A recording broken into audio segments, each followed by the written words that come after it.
don't give a fuck, homie. Everywhere we rapping half court. You know, yeah, we in the court. Dunking on niggas. Dunking on niggas. Half court. You know, yeah, we in the court. Boom.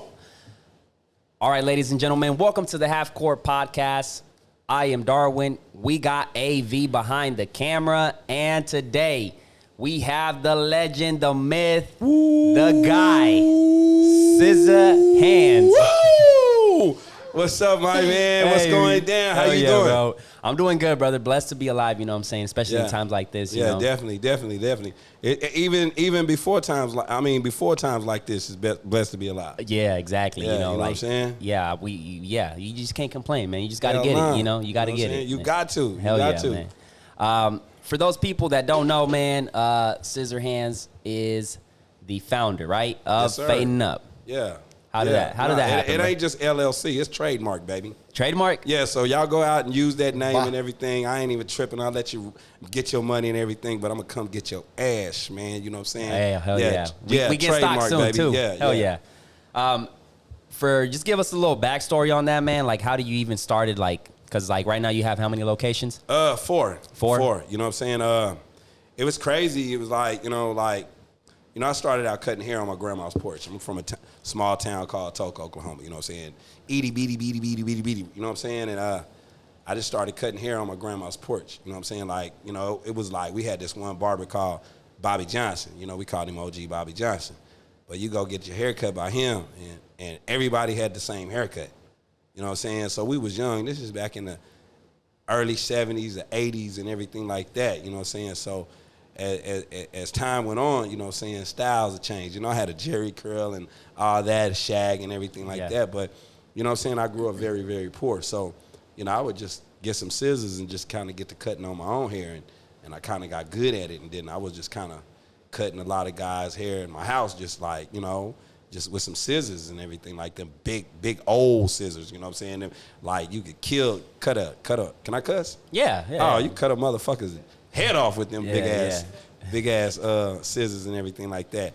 But I never forget one of my buddies had my boy Chubby, you know what I'm saying? His name is Jamel, but we call him Chubby. You know, he brought me a pair of clippers, and I cut him up.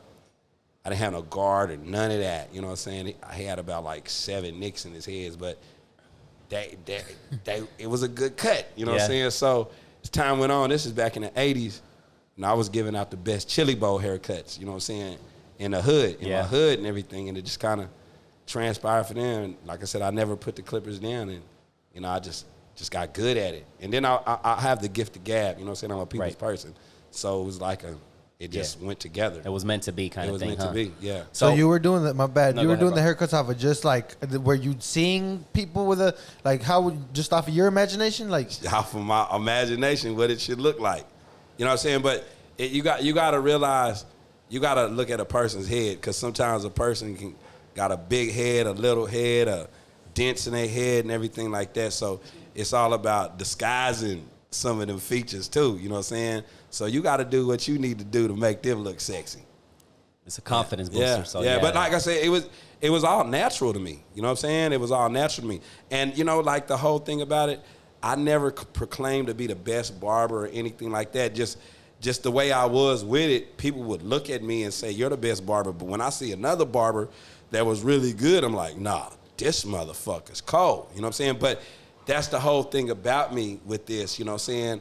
I took it as a blessing and a job, but at the end of the day, when I seen a good haircut, like I would see other people and I'd be like, you know what I'm saying, man, who cut your hair?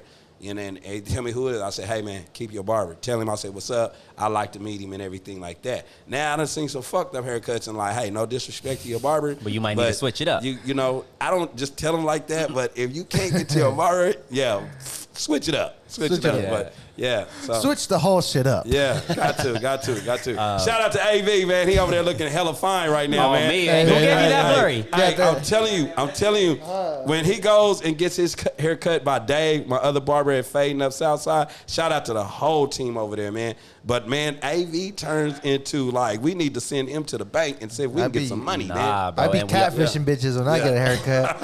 I was going to say, we got to hide the hoes, man.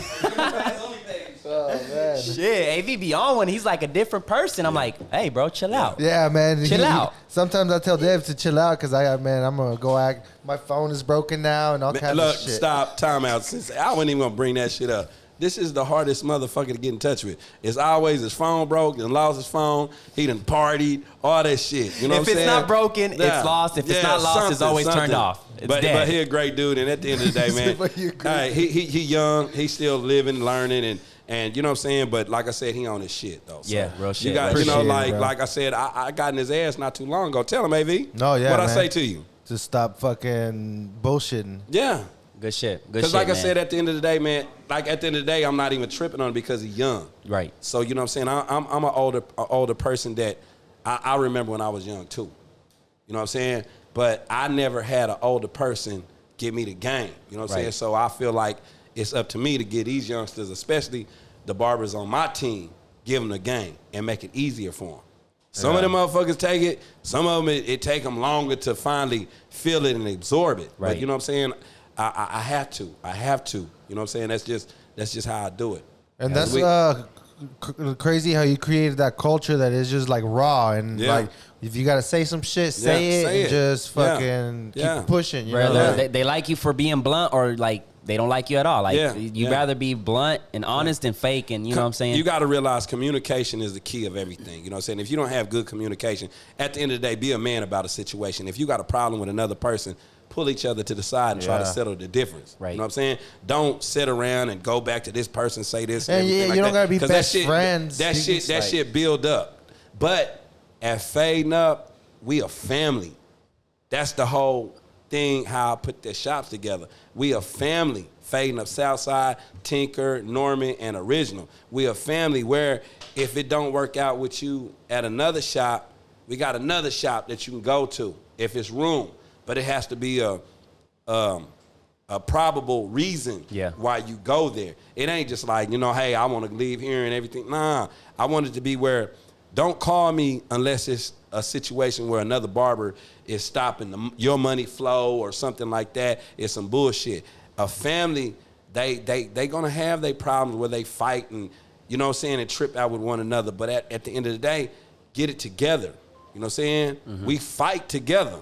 We ain't fighting amongst each other. You know what I'm saying? But some families do that. But the family I put together, if y'all want to go out in the back and fight, get it on, and then y'all hug after that, go do it.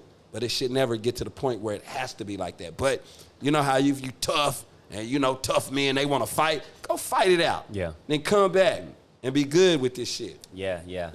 That's how it should be. Hopefully it doesn't get to that point, right? Exactly. You're man enough to talk it out and like just squash the beef there. But yeah, in some situations, you know, sometimes some. But we men. Right. You know, we ain't pussies. You know what I'm saying? We real. And like I said, like we always trying to help somebody advance. You know what I'm saying? Like, you know, even our customers that come up in there, if they going through a situation, it's up to us to lift their heads up and let them know we got your back and you're gonna be all right. The same thing as a Fading Up family barber. You know what I'm saying? Like if a barber come in, you know what I'm saying, and he going through a situation, help him get out of that situation. You know what I'm saying? We're going to uplift you because like the barbershop, you can clown, you can act a fool, you can listen to music, watch TV, and, you know, you can meet people, build relationships. So that's what it's all about, you know? So at what point were you like, man, I think it's time for me to open a shop? I've always wanted to open up a shop, but there was times where, you know, it almost happened, but it didn't. But it was a situation that transpired. I was working at another shop, and it started over some chicken. You know what I'm saying? You know the chicken story. You know the chicken story, right? Let me hear that. This is crazy. So I'm gonna tell you what happened. This is what happened. So, and no disrespect to the barber. You know what I'm saying? We cool. I have no problem with him. Even the barbershop owner, no problems and everything like that. But it was just like a situation it was meant to happen, because if it wasn't meant to happen, it wouldn't have never happened. So to make a long story short, it was a barber that I worked at a shop. I'm not even gonna say the name of the shop, but everybody know, you know what I'm saying, that follows me know where this transpired at. So it was like 9 o'clock on a Friday. The barber came in, you know what I'm saying, and he put his food on the station. He had like some grilled chicken, like 3 pieces, and he had left because, you know, he had to go handle some business. So the chicken he left about like 12 o'clock. The chicken was up there on the station in a Tupperware container and everything. So it was the right thing, you know what I'm saying, the way he had it packaged and everything like that in a container. So he had left, so it was like about 8 o'clock came on a Friday, but I had been getting on to the barbers like, y'all be stopped leaving y'all food out. That's how we get roaches and shit like that. You know what I'm saying? Clean up after yourself, throw this shit away. So it was Friday and everybody was gone, you know what I'm saying? So, you know, I went back there, you know, getting the shop together, tighten it up for the next day, Saturday morning, everything like that. And this isn't even your shop. You're just I was there. just running it. I was just running it. So, you know, all this was training me. It was training me to be where I am today. So, make a long story short, it was a couple of barbers up there, and rest in peace to my boy Cliff. You know what I'm saying? You know, he was up there, and another barber was up there. So, you know, I was like asking about the food and everything, and I tried to call him, and I couldn't get in touch with the barber and everything like that. And reminds you, I'd already been telling these barbers like, hey, you know, so my girl had went out of town. So I was going out that night with some of my buddies. So I'm getting ready to go get something to eat. But I was like, well, hey, this chicken, I'm about to throw the shit away. But I was like, fuck it. So I ate a piece of the chicken, and it was 2 little kids up in there. And I gave them the rest of the chicken. This true story. And I'm not adding no sugar coat or none of this shit. You know what I'm saying? So after I left, I had a call from the barber. He just happened to come back up to the shop. For the chicken. For the chicken. And it's like 8:30. You know what I'm saying? Like, this shit came, he got up there at 9 o'clock in the morning on a Friday. Right. He left at 12. The chicken been setting up there for hours. And thank God I didn't get salmonella. You know what I'm saying? You know, but it was grilled, so I wasn't tripping. So call me. E. coli? Yeah, all that shit. You know what I'm saying? So he called me. And like I said, once again, this is no disrespect to the barber. I'm just telling the story. Right. And then, like I said, I'm not sugarcoating it. I could So say what'd you tell him? Like, my bad, bro, I ate your chicken? Yeah, or were you like, just man, fuck your chicken? No. See, he being messy. Come on, AV. Come on, man. But no, he's supposed to be like that. You know, get that shit out. So you motherfucker. So, but he called me, and you know, we was cool. Everything was good. Like, hey, my bag, and you know what I'm saying? It wasn't intense. You know, it was, I ate it, but like I said, it wasn't just like, shit, I was about to throw that shit away. Right. You know what I'm saying? So the next day I came to work, and I went out that night, and I got lit, kicked it. Me and my partners had a good time and everything. So I got to work, and then it's crazy shit, like me and my kids, you know what I'm saying? Like me and my ex-wife, we split up, so I got the kids, my 2 daughters and my son. And my oldest daughter, she's like 12 at the time. She like 25 now. You know what I'm saying? My kids is grown. And she like 12, my son is like 10, and my youngest daughter is like 8. So they at the house, you know what I'm saying? At my apartments. So next thing you know, at the shop, come in, shaking everybody's hand, but I'm still buzzing from the night before, but I'm in a good mood, you know what I'm saying? So when I come up to him to give him some dap, he was like, nah, nigga, you ate my chicken. So we just talked the night before, you know what I'm saying? So I was like, fuck you, nigga. You know what I'm saying? But and I was wrong. You let your emotions get the best of you. Yeah. And I did. Yeah, it happens. And that's what I tell people: do not let. But at this time, I'm thankful that it did, because all this set me up to where I'm at. Right? I'm not realizing this shit. So, make a long story short, we had a confrontation. You know what I'm saying? I ain't gonna, put it, play by play, because, like I ain't got nothing against the barber. It's all love. You know what I'm saying? I salute him and everything like that. We cool. You know what I'm saying? Like, I was pissed off for a minute, you know what I'm saying? And like I said, I had to go to court, all that type of shit, salt, all that type of shit. Don't tell me for some chicken. Well, Please don't tell me it chicken. It started over some chicken. It turned into some other shit. That chicken was expensive, huh? It turned But see, let me tell you this. Let me tell you like this. Fuck you, Veto. Stop it. I'm not messy. I'm not gonna do that shit. But see, at the end of the day, that was the best thing that happened to me, because it was a lesson. Because like I know now, and when it comes to business, like if you have a problem with a person inside your business, you ask them to leave. And if they don't leave, I don't call the police. I'm not like that. I'm not like that. But business and streets, I'm not a street nigga. You know what I'm saying? I'm a sidewalk nigga. You know what I'm saying? I'm on the sidewalk. You know what I'm saying? But I ain't out there doing all that bullshit. No, that's because, like I said, I feel like snitching is when a nigga is in the streets, making money doing all off that shit, like doing all that shit, and then he get caught up, and then he tell on some other niggas that ain't got nothing to do with it, or you and your niggas, and you get caught up, and you know what comes with this shit. You know what I'm saying? But a citizen is a citizen. If a motherfucker come break into your house and shit, you know what I'm saying, rob you, duct tape you and your family, you know what I'm saying? Like, if that nigga get caught, yeah, hell yeah, that nigga did that shit. You see what I'm saying? That's just some real shit. Like a citizen. Mm-hmm. See, that's the whole thing about this snitching shit. Everybody get it all fucked up. Yeah. You know what I'm saying? Like, yeah, you know what I'm saying? Like, bad people are bad people. Motherfucker just fucking with you and trying to harm you for no reason and shit, man, fuck him. Yeah. Yeah, like, you know what I'm saying? If you just minding your business and everything like that, that's cool. But I went through that shit, you know what I'm saying? But it was good because I know now.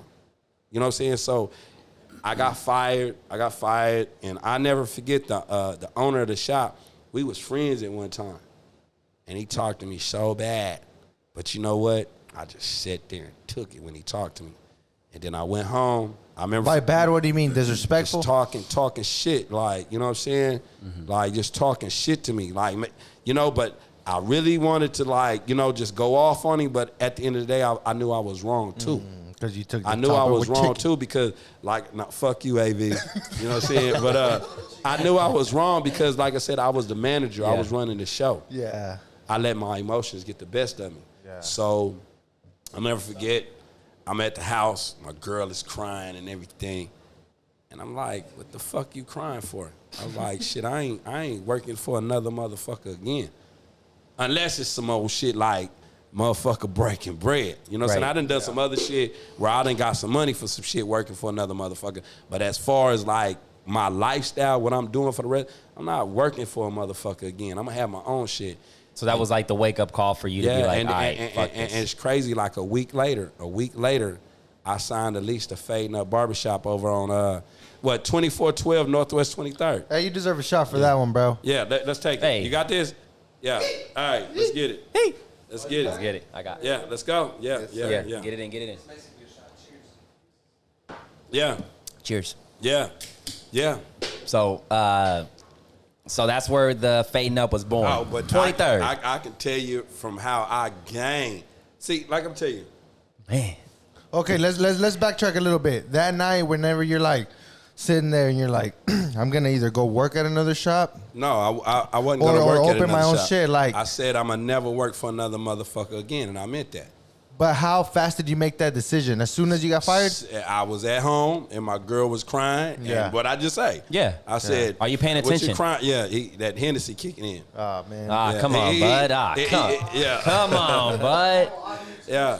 Hey, get in the mic, brother. Was that already in the plans though to have your own? No, I mean, every barber. I feel like every barber should want their own shop. You know what I'm saying? Like, it might not be today, it might not be tomorrow, it might not be a month from now or a year or two, but the goal is to own your own business. I guess my question is, were you prepared? Like, were you prepared, or did you have to process some shit and be like, okay, I'm gonna have to do this and that? My back was up against the wall, and I came out fighting. I had people used to tell me all the time that I needed to get my own shop and everything, but I wasn't ready. Basically, see, when I was at the other shop, I learned the business.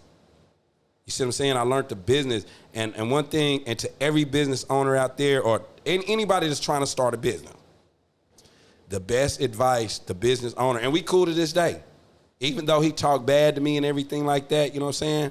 But I mean, when life get tough, you get tougher. You know what I'm saying?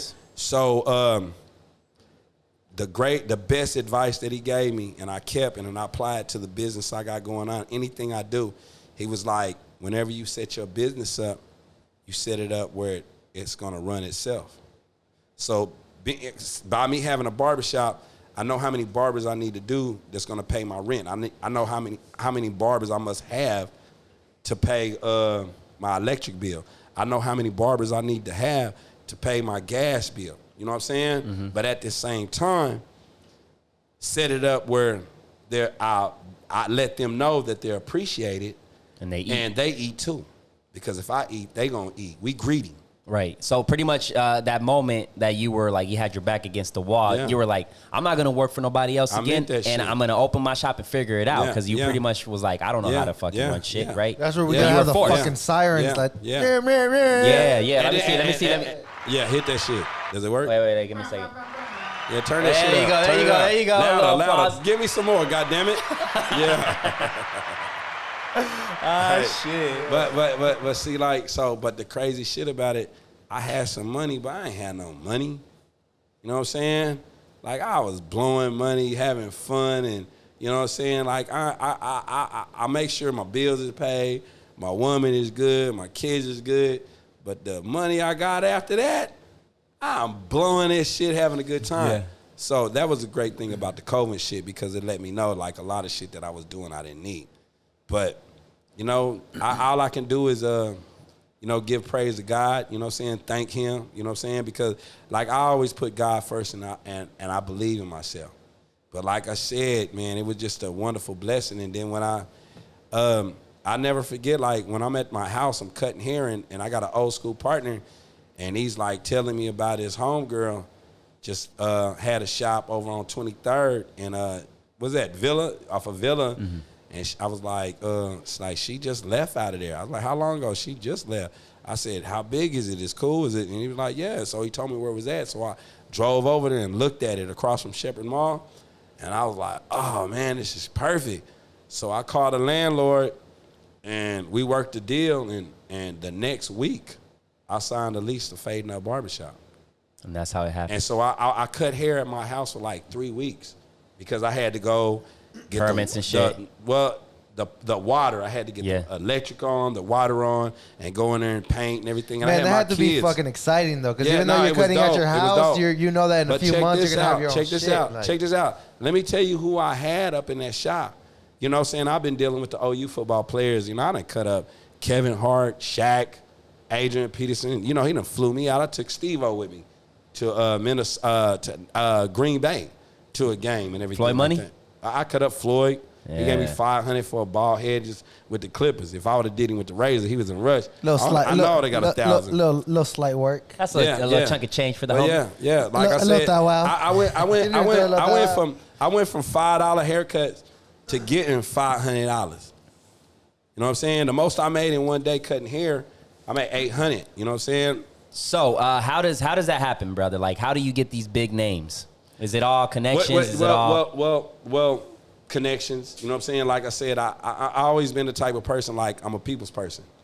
You know what I'm saying? And being a barber, I'm going to give you an example. You can see the most beautifulest female in the world. But being a barber, you can approach her. You can just simply go up to say, hey, excuse me, do you have a man? 9 times out of 10, she's going to say, yeah, I got a husband or whatever. And you say, hey, well, I'm whoop-de-whoop, and give her a business card. I'd love to cut husband's hair and make him look good just for you on the house. Oh, thank you. And that's simple. That's simple. You gotta outsmart them. You know what I'm saying? Like, what you're trying to do is you're trying to get their business. You want their money. So you gotta come up with clever ways, and I'm clever. clever ways to get them to come to your establishment or spend their money with you. And by them spending money with you and you building a relationship, they gonna like you and they gonna give you they hookups. I don't know who I heard this story from. I don't know if it was you or somebody else, but me, motherfucker.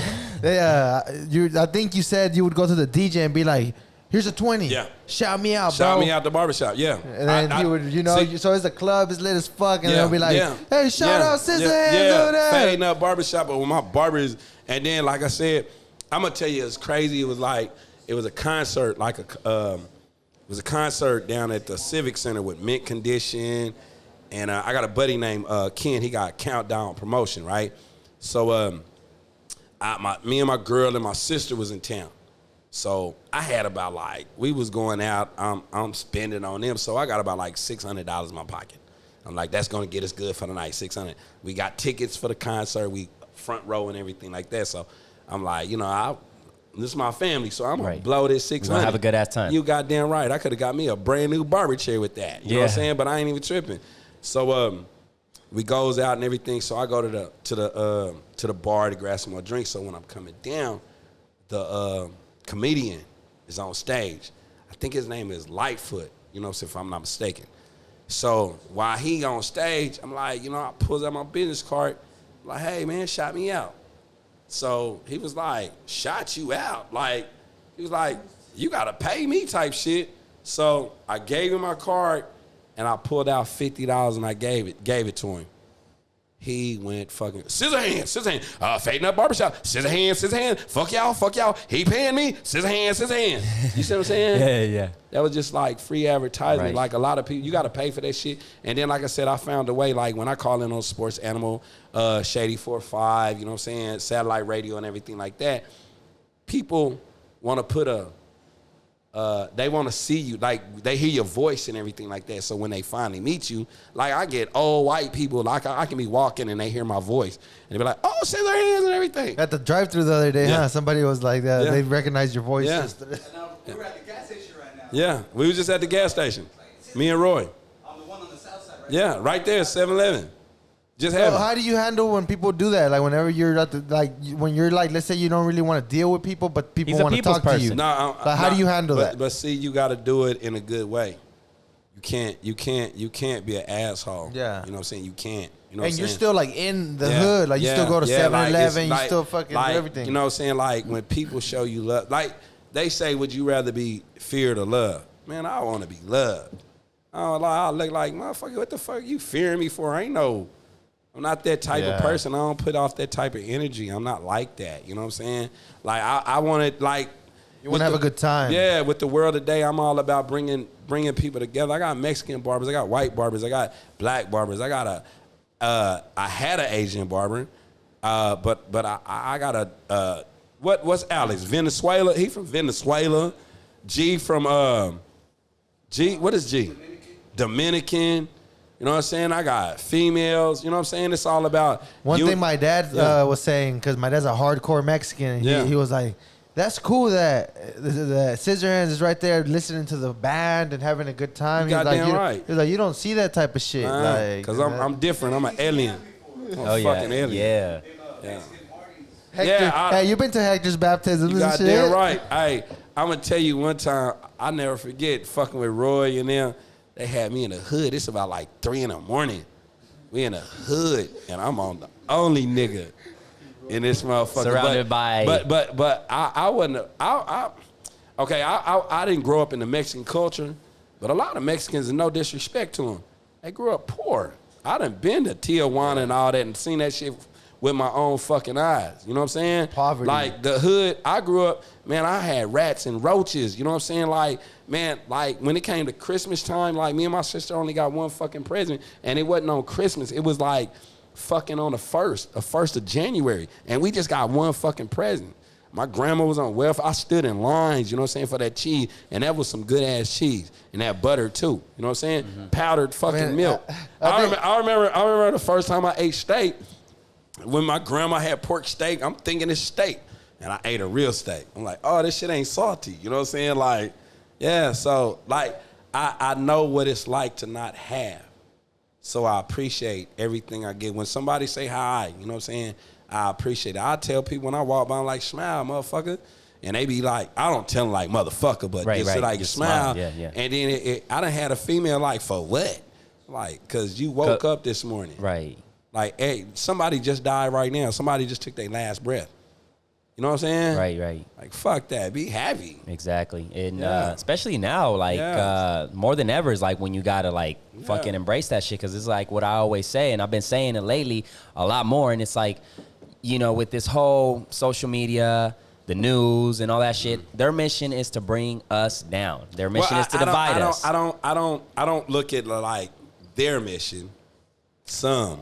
Well, I don't categorize everybody like this because, like I said, if you watch CNN News, they love motherfucking Joe Biden and all that. They hate Trump. They hate Trump, right? But if you watch, what's the other one? We got the Fox. Fox. Oh, they NBC. praise. You know what I'm saying? And this one I learned. Okay, so I remember when the reason why I didn't vote for Obama because he was black. You know what I'm saying? It was cool. It was cool to have a black president. You didn't vote for him? No, I did. You goddamn right. But Okay. I'm saying the reason why I voted for him because I remember Reverend Al Sharpton, Jesse Jackson was talking about running for president and all that shit. Like, I wasn't feeling him. You know what I'm saying? But the thing that Obama kept saying that got to me, he just kept saying, it's time for a change.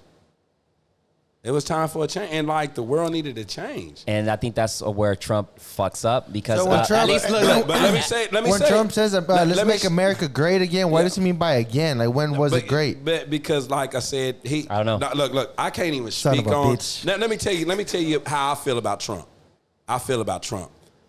And like he the first president that ever gave me some motherfucking money.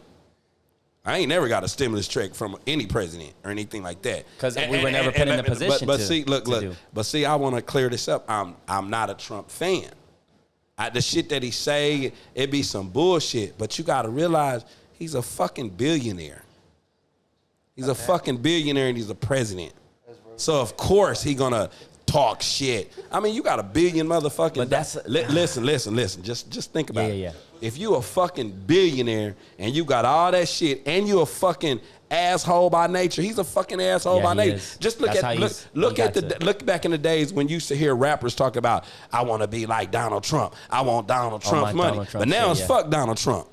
See, Hey, his R.I.P. true- Mac his- Miller, man. Yeah, his true colors came out. But see, I just really feel like Donald Trump is the type. If you done seen his, if you do your research, his family members is talking, his niece and all this. His son is a troll. He's a motherfucker, but it's just how he's been. He's been an asshole. Yeah. But he's in office. And he can do that. You know what I'm saying? But this is my whole thing about that. I'm not even a Joe Biden fan like that. You know what I'm saying? The shit that he say. You know what I'm saying? So at the end of the day, Would you vote for Kanye? I'm going to vote for my motherfucking self before any of them motherfuckers. I like that. Yeah, straight up, because I'm not a fan of neither one. But see, this is what I'm telling you about. So you're not a fan of Kanye? You know what? This is what I didn't like about Kanye, and I'm gonna tell you straight up, right? And this is no disrespect to Kanye. I remember, what was the girl's name? The award. What was her name? Taylor Swift? Yeah. That was fucked up. Very. Yeah. When, Very. when- Like if that was your daughter, yeah, you I would've goddamn right. If slapped- that was my motherfucking I'll daughter, slap the look, nigga, shit this out of ain't you. all about you. My daughter, yeah, so what? You feel like Beyonce should have won that shit, but you got on that liquor and everything, because everybody, that's all I kept hearing is like, well, he lost his mother and everything. Nigga, I know a lot of people that done lost their mother. Yeah. And I understand that certain people deal with death different. I understand that. But at the end of the day, as a father, this is your daughter's time to shine, and you got this motherfucker jump up there talking some shit, take the mic to steal her joy.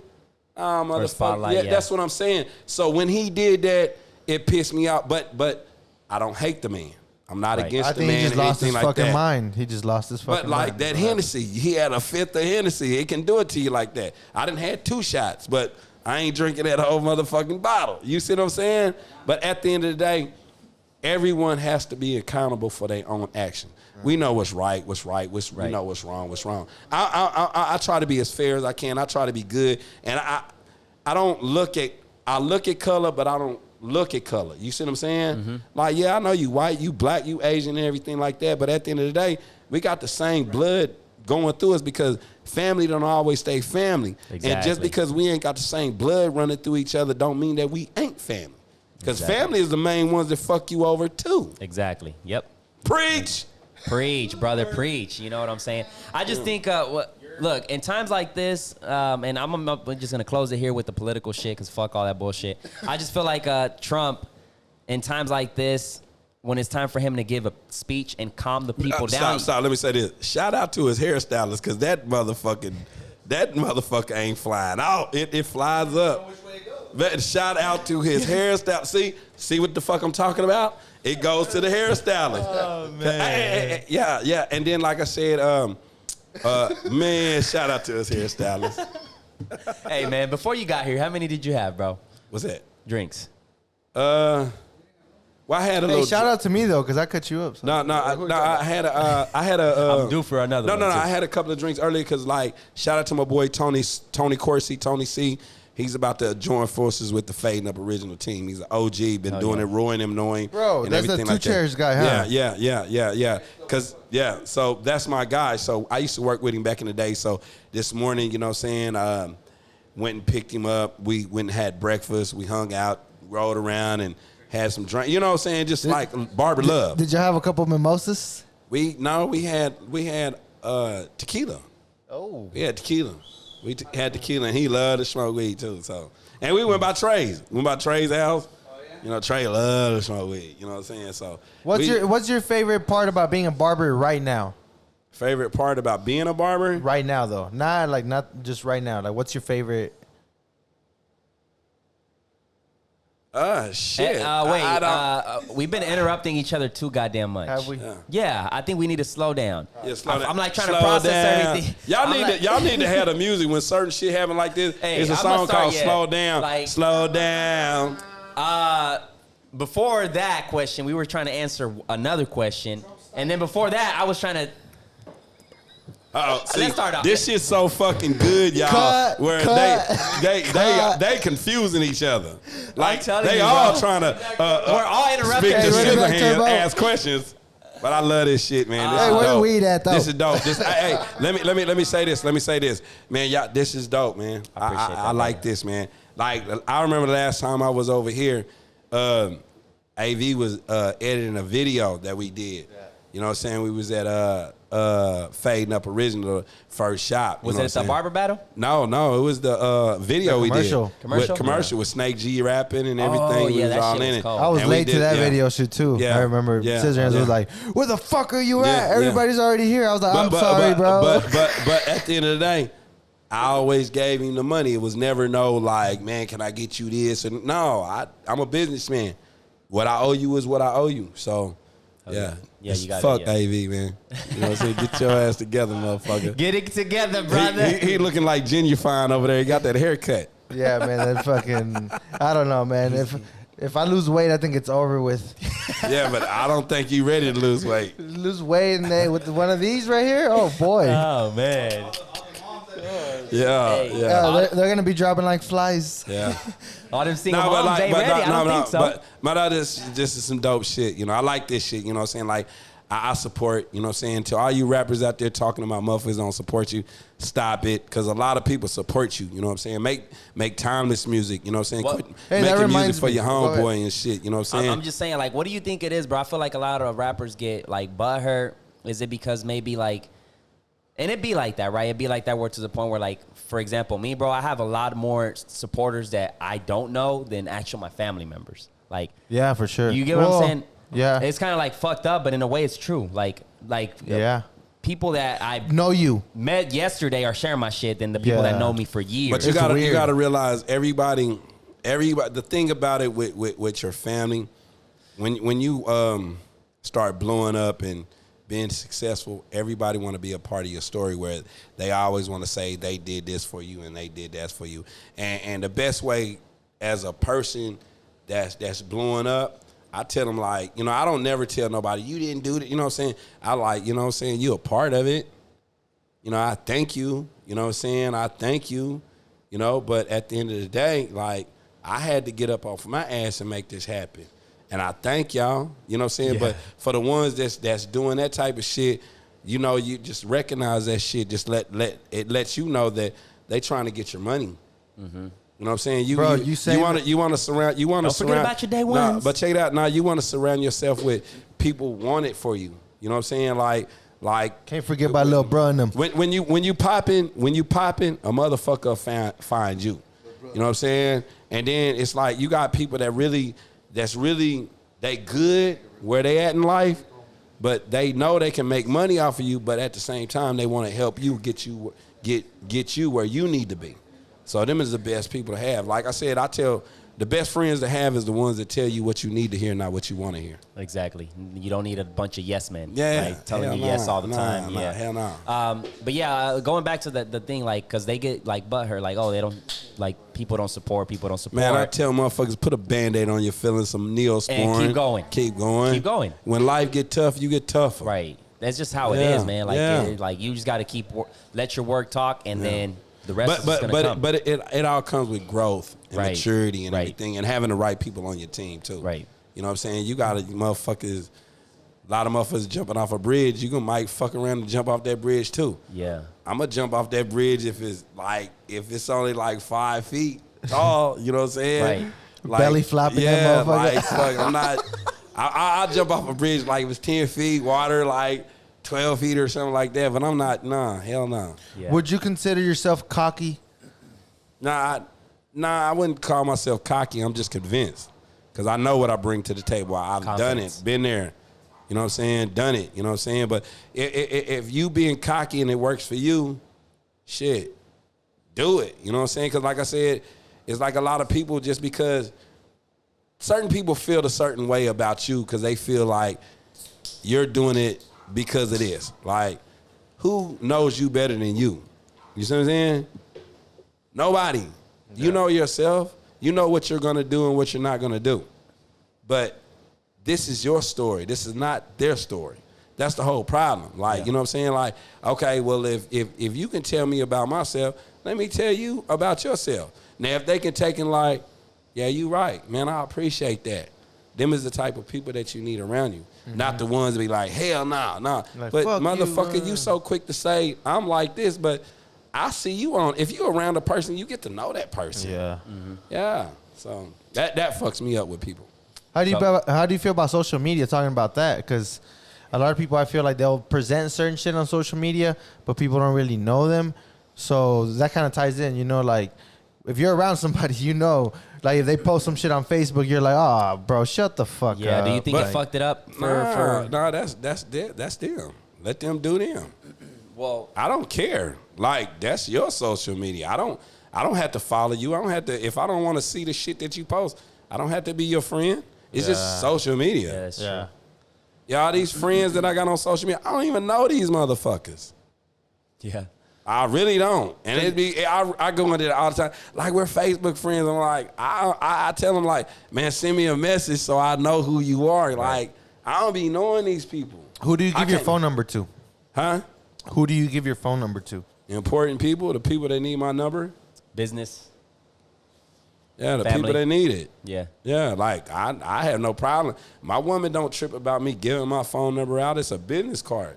Yeah. I'm a businessman. You know what I'm saying? It ain't like, I don't go through that shit. You know what I'm saying? Like, I take everything. I love giving my business card out to pretty women because, like, I love having pretty women in the shop. I like to be around. You like the vibe that they bring. Yeah, I like to be around pretty people. I like to be around people that's trying to have, like, men, well-groomed men, and, you know what I'm saying? Like, that's trying to do shit. Yeah. Like, when I go to a club or a bar, I done fuck with the ratchet of the ratchets. But now I like to be around business people. Yeah. You know, I'm an owner. I'm a business owner. Tell them the Mark Cuban little thing right there. The story. Damn, Scissor's got stories, huh? Oh yeah, I done got stories with the best. Mark Cuban. Well, I used to work for this limousine company and everything, right? And I didn't get fired. I just walked away with it, way from it, because one of my partners, he's no longer with the company, and he brought me on. So, I mean, it's only right. You know what I'm saying? It's my dude. So I went to go pick up Mark Cuban and everything like that. So I went over there and picked him up and everything like that. And when we got in the car, I just told him, hey, Mr. Cuban, it's a pleasure to meet you and everything like that. Certain people that you can talk to, certain people would be assholes. So I was just like, it's a pleasure to meet you, you know what I'm saying? They call me Scissor Hands, and, I own some barbershops. So I gave him my card. So it was just like my approach, you know what I'm saying? So when we was driving off, you know what I'm saying, he was like, oh, it's a pleasure to meet another businessman. When he said that shit right there, it just made me look at it like, damn, I'm no different from him. Now, my money ain't where he at, but for him, Mark Cuban to tell me, like, it's a pleasure to meet another businessman. And then he was like, did you see... But do you think he didn't, like, he meant it like another businessman like me? Or did you take it from a different perspective? A motherfucking businessman like me. And not like me, but a businessman. Like, if you run into another person that does podcast, you're like, okay, it's a pleasure to meet you. We like he could have been like, you're like a driver, yeah. but he was like, no, you're a businessman. I told him who I was. I was like, yeah, I just broke it down like my partner, you know what I'm saying? He run the company, and he came at me, he's like, you drive the celebrities, and you know what I'm saying, with Whoop. And I broke it down to him just on some cool shit, but I didn't overdo it. I was just cool with it, you know what I'm saying? Yeah. So we was driving, and he was like, oh, okay, well, you need to, did you check out, he got this thing, it's a sponge with your hair. And he was like, you need to check that out on. I was like, no, I ain't see it. He said, you need to check it out. It's like look like a tennis racket. So I was like, okay, well, I'm gonna check that out and everything like that. So we was riding. So I was like, so who you guys play next? And he's like, we play Phoenix. I said, oh yeah, my buddy, Coach Mark Bryant. I used to cut that. He used to be the big man coach for the Thunder. I'm like, yeah, I used to cut him up. He was Phoenix. He said, oh, MB, yeah, that's my partner and everything. So it was just like we had a connection. And I hit up Coach Bryant, let him know that, he's like, yeah, that's my dude and everything. So I dropped Mark Cuban off and everything like that. But the crazy shit about it, Damon John, he the owner of Fubu. Yeah. He was on Shark Tank. So I went and picked him up. Bro, he kind of brought fucking like the idea of urban wear to the hood, because he fucking came up and like I was because at some point I wanted a clothing brand, so I was like researching, and that motherfucker right there did it with like out the mud, bro. But like see, he just fucking he told me a story. You know what I'm saying? Like I was his driver, so when I first met him, you know what I'm saying, I was like, how'd I say? I was like, welcome to Oklahoma. And he kind of gave me this look like, I want to be here. You know what I'm saying? So I wasn't tripping. I was like, oh, shit, he an asshole. So I was being cool. So we was driving. And then I'm not going to put his business out there or anything like that, because I don't do that. But he said some certain shit to me, right? So we just got to chopping it up. So, okay, I was like, okay, I see. Okay, you cool, and you clown and everything like that. So I was like, yeah, a couple of weeks ago, I drove Mr. Cuban, and he was like, he's fucking gay. And so I was like, but the way he said it, I was like, it sounded like some for real shit. Mm-hmm. I'm like, what? I'm like, oh shit, hell no, not Mark, you know what I'm saying? And he said, yeah, he told me he already know about you. But the way he said it, he was like, I was like, oh, okay. He was on some clownish shit. Yeah. But, I can't say Mark Cuban gay or not. I would never put that out there. But it was just how he said it. You know what I'm saying? On some joking shit. Yeah. And that opened the door up for me and him. Conversation. You know what I'm saying? So we just really got to talking, and everything was good. And so I took him down to Stillwater that night, you know what I'm saying? And we was cool, kicked it, went to a bar. We got so cool where he was like, I want to buy you a drink. So we ended up going by Kong's, you know what I'm saying? Mm-hmm.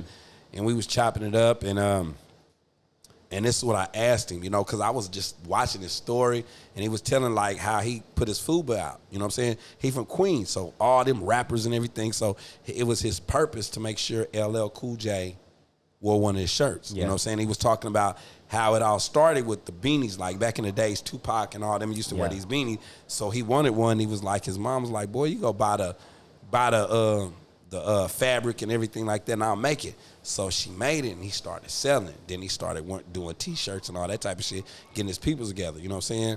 So, but he got an LL and everything, and LL started wearing this shit, and that's how it really, really popped off.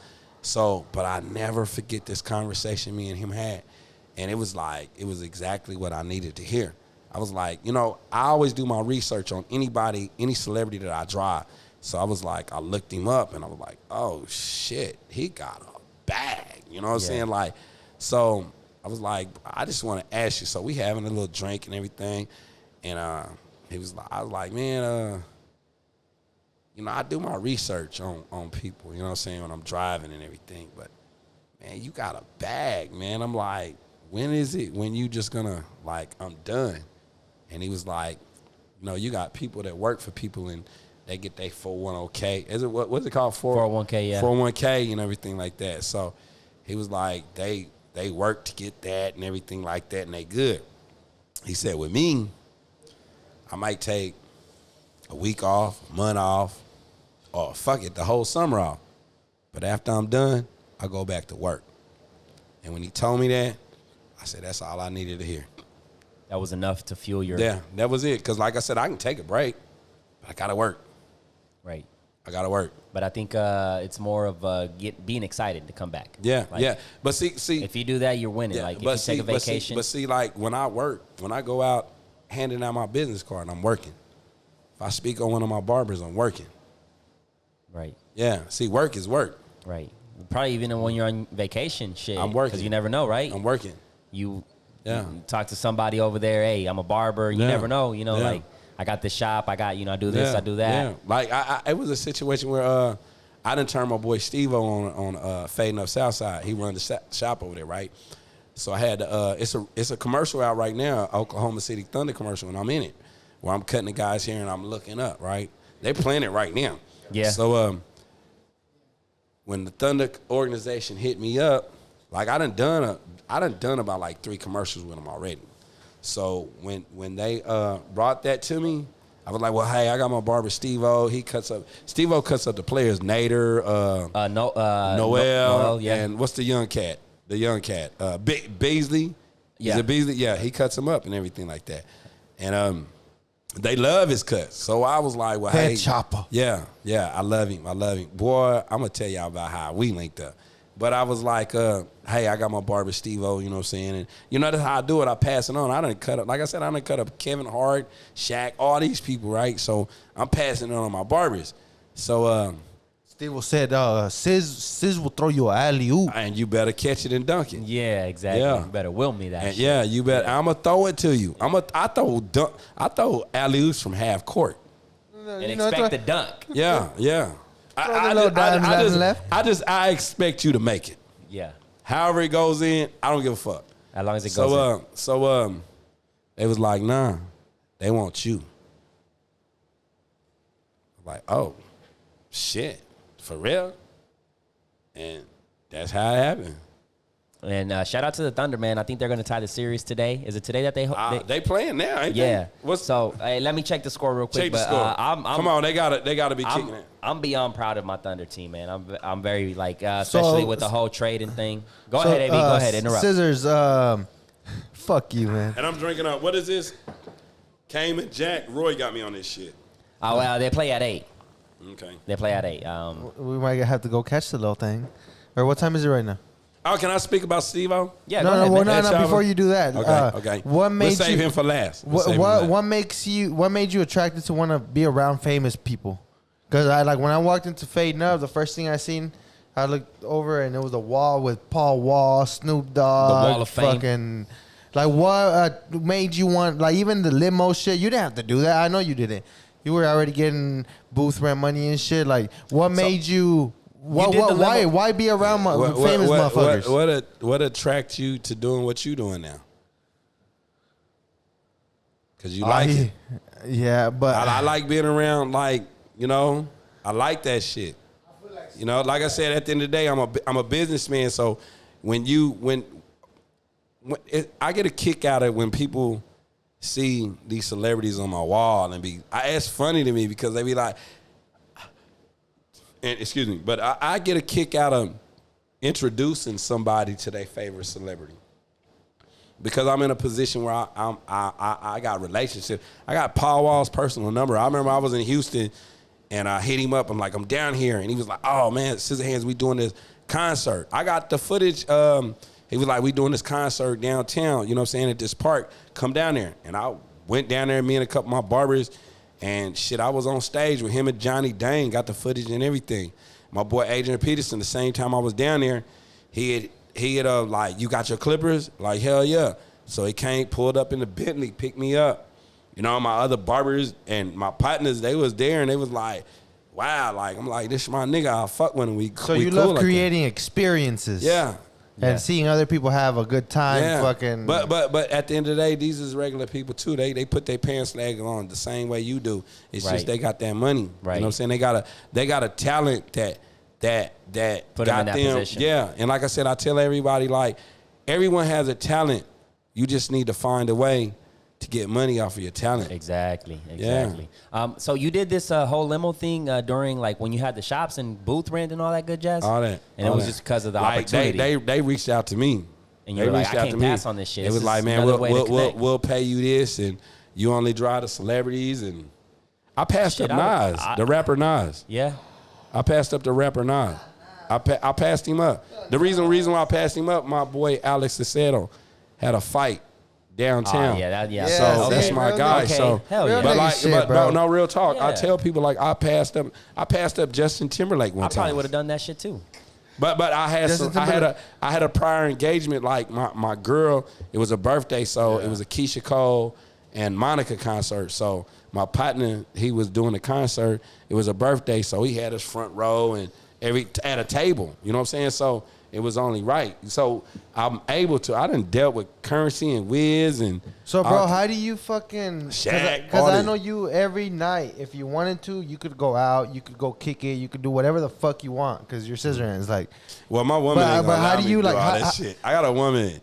No, I'm saying, but how do you balance that shit? Because you could literally do whatever you want, but how are you able to be like, I'm gonna go play with cash? Put it this way, man. I'm gonna say it like this: if anybody want to stop doing something, they can stop doing it. Like, that shit was, I did that shit. I done that shit. I done been around the world. I went across the equator. Well, but even if you did it though, it's still some sort of discipline you have to be able to be at the spot you're at now. Because there's so many barbers that did what you did and fell into drugs and alcohol, all kinds of shit. You were still able to fucking live like a rock star for a little bit and then come up and be like, I made it. But see, at the end of the day, that's their story. This is my story. You know what I'm saying? Real motherfuckers do what they want to do. Fake ones do what they can. You know what I'm saying? This is what I want to do. Now, I wouldn't go in and try to rob a bank thinking I'm going to get away with it. You know what I'm saying? Because I know that's wrong. But like I said, I've been there, done it. You know what I'm saying? Like I said, I get a joy out of watching y'all motherfuckers. When I come over to the barbershop, I look at y'all like, yeah, I was young like y'all too. You know what I'm saying? And let's be clear from that. He said real niggas do what they want to, and fake ones do what they can. That's a bar right there. Yeah. Y'all can use that. Y'all can have it. For real. But man, it's crazy, man. The whole, building, the connections and building the community you've built. And, it was like AV said, like, you've been able to maintain a good, like, not lose your shit, not fall into, like, the crazy hype drugs and shit like that, man. Man, I remember I popped the X pill back in the days. It was half of a pill. I didn't like that shit. Like, I remember when I was 18 years old, my buddy, he had a Primo and I hit it. Ooh. I didn't like that shit. You know what I'm saying? You felt anxious? I was pumped up, turned the fuck up, but I didn't like that shit. Felt crazy. And like all the shit, anything that I did that I put a right hand to God. I said, I'll never do that again. Yeah. I ate some fucking edibles, and like I ate too much of it and tripped the fuck out and put a right hand to God, never do it again. I'm scared of edibles. People say edibles, and I'm kind of just like, scared? I'll smoke some weed, bro, but edibles, they be like, oh my God. Nah, that body high is, I don't like that. I was just like, literally, bro, like, I want this to be over. Put it this way, I'm the type of person like, you would like to smoke some weed with me. I'm going to hit it a couple of times, and I'm straight. Yeah. That's me, you know what I'm saying? I like to drink. I You don't remind me drink. of I your- don't drink nothing like I used to. But if we have a drinking contest, I can drink. I can go. You know what I'm saying? But at the end of the day, my health is number one to me. I important. eat. I drink water. I don't drink So- just to drink. You know what I'm saying? I like to have a good time when I drink, but I make sure I drink water. I make sure that I eat. You know You what I'm work saying? out too, you I do do it. that. I Yeah. go And to then the even gym right and now, everything. whenever you were like, "Fuck it, I'll take some shots," because I Yeah. know I'm about to go home and just go to sleep. No, but because I ate 'Cause you- earlier before I like you, came like over. you know that you're my drink right now. Once but I leave here, I'm like, going it'll be home. cool. I'm gonna fuck with my dog Cash. You know what I'm saying? And my woman, and I'm going to sleep. Yeah, man. yeah. Get ready for tomorrow. I love it, man. I'll wake up, see my Snapchat story, see Scissor's hands at fucking 6 in the morning at 10 gym.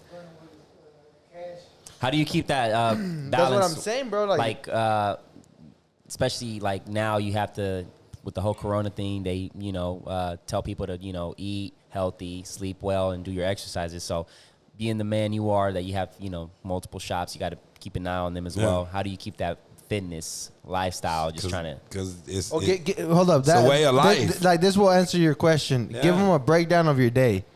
on my day. Yeah, because, give them a breakdown of your day. What time you wake up? Go from there. It depends. Like normally Tuesday, when you know you got to be at the shop. Tuesday I'm at the gym probably about like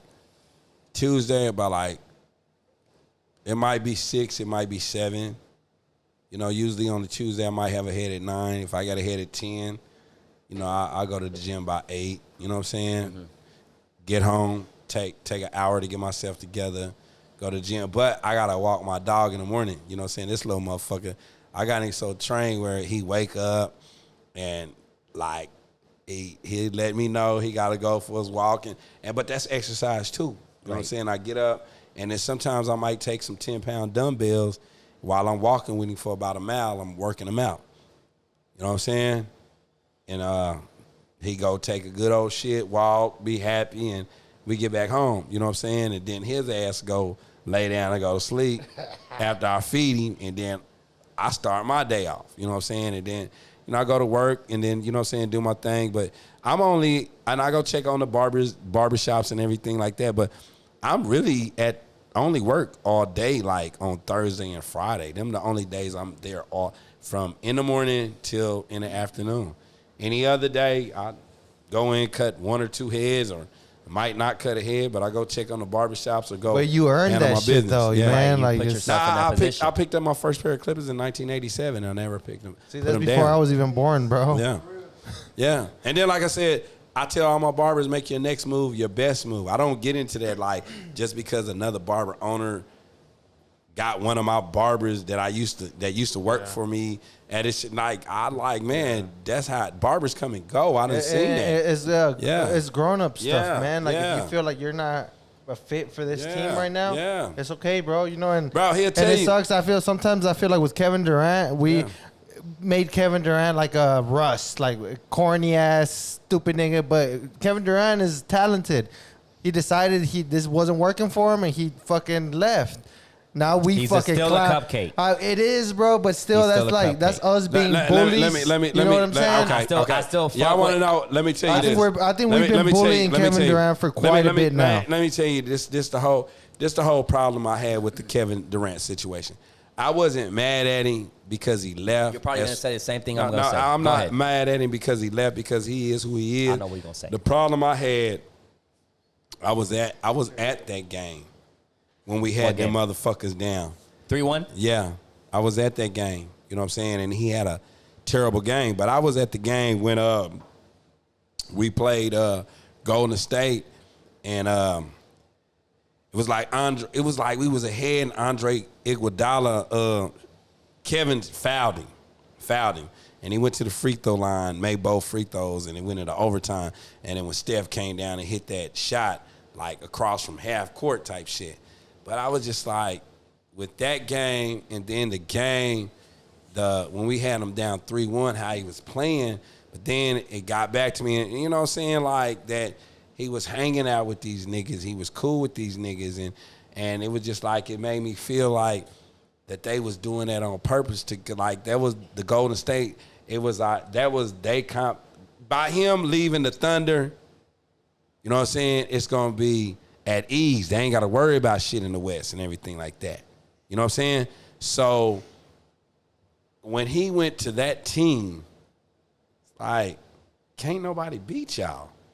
Like, if he wouldn't have got hurt and Clay wouldn't have got hurt, they would have won 3 straight championships.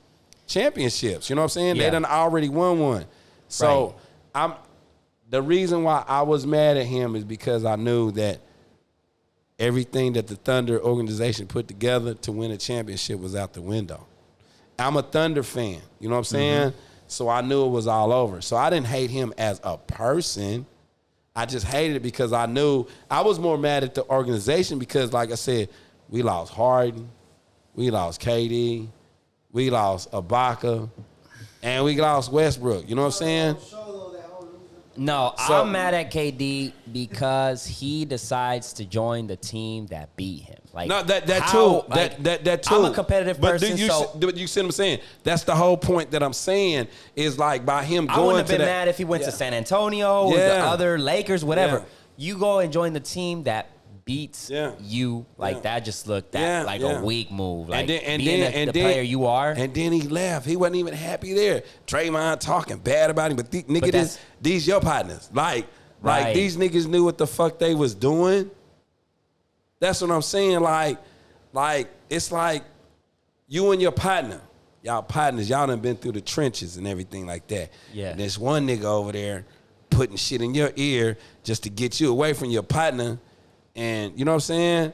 And not to say, who knows if that team would ever win a championship. Who knows? But all I seen was progress with that team.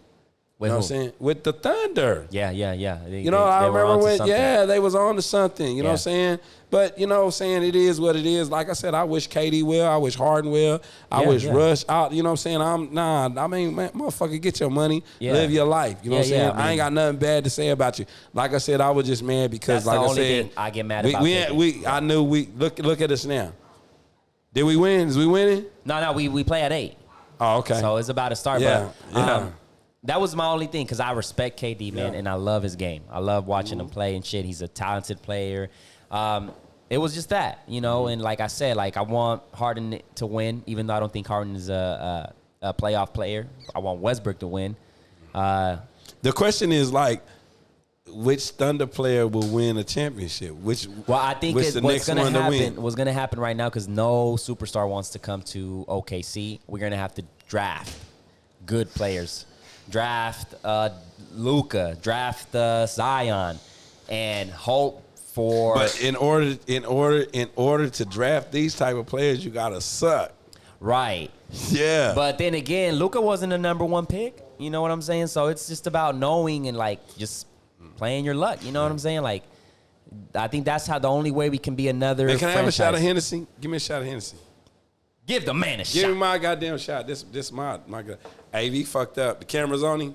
Yeah. Fucked up. Yeah. Now I gotta speak on Steve-O, man. Go ahead, brother. Yeah, I'm ready to speak on Steve-O. Roy, all them motherfuckers, man. Yeah, take it.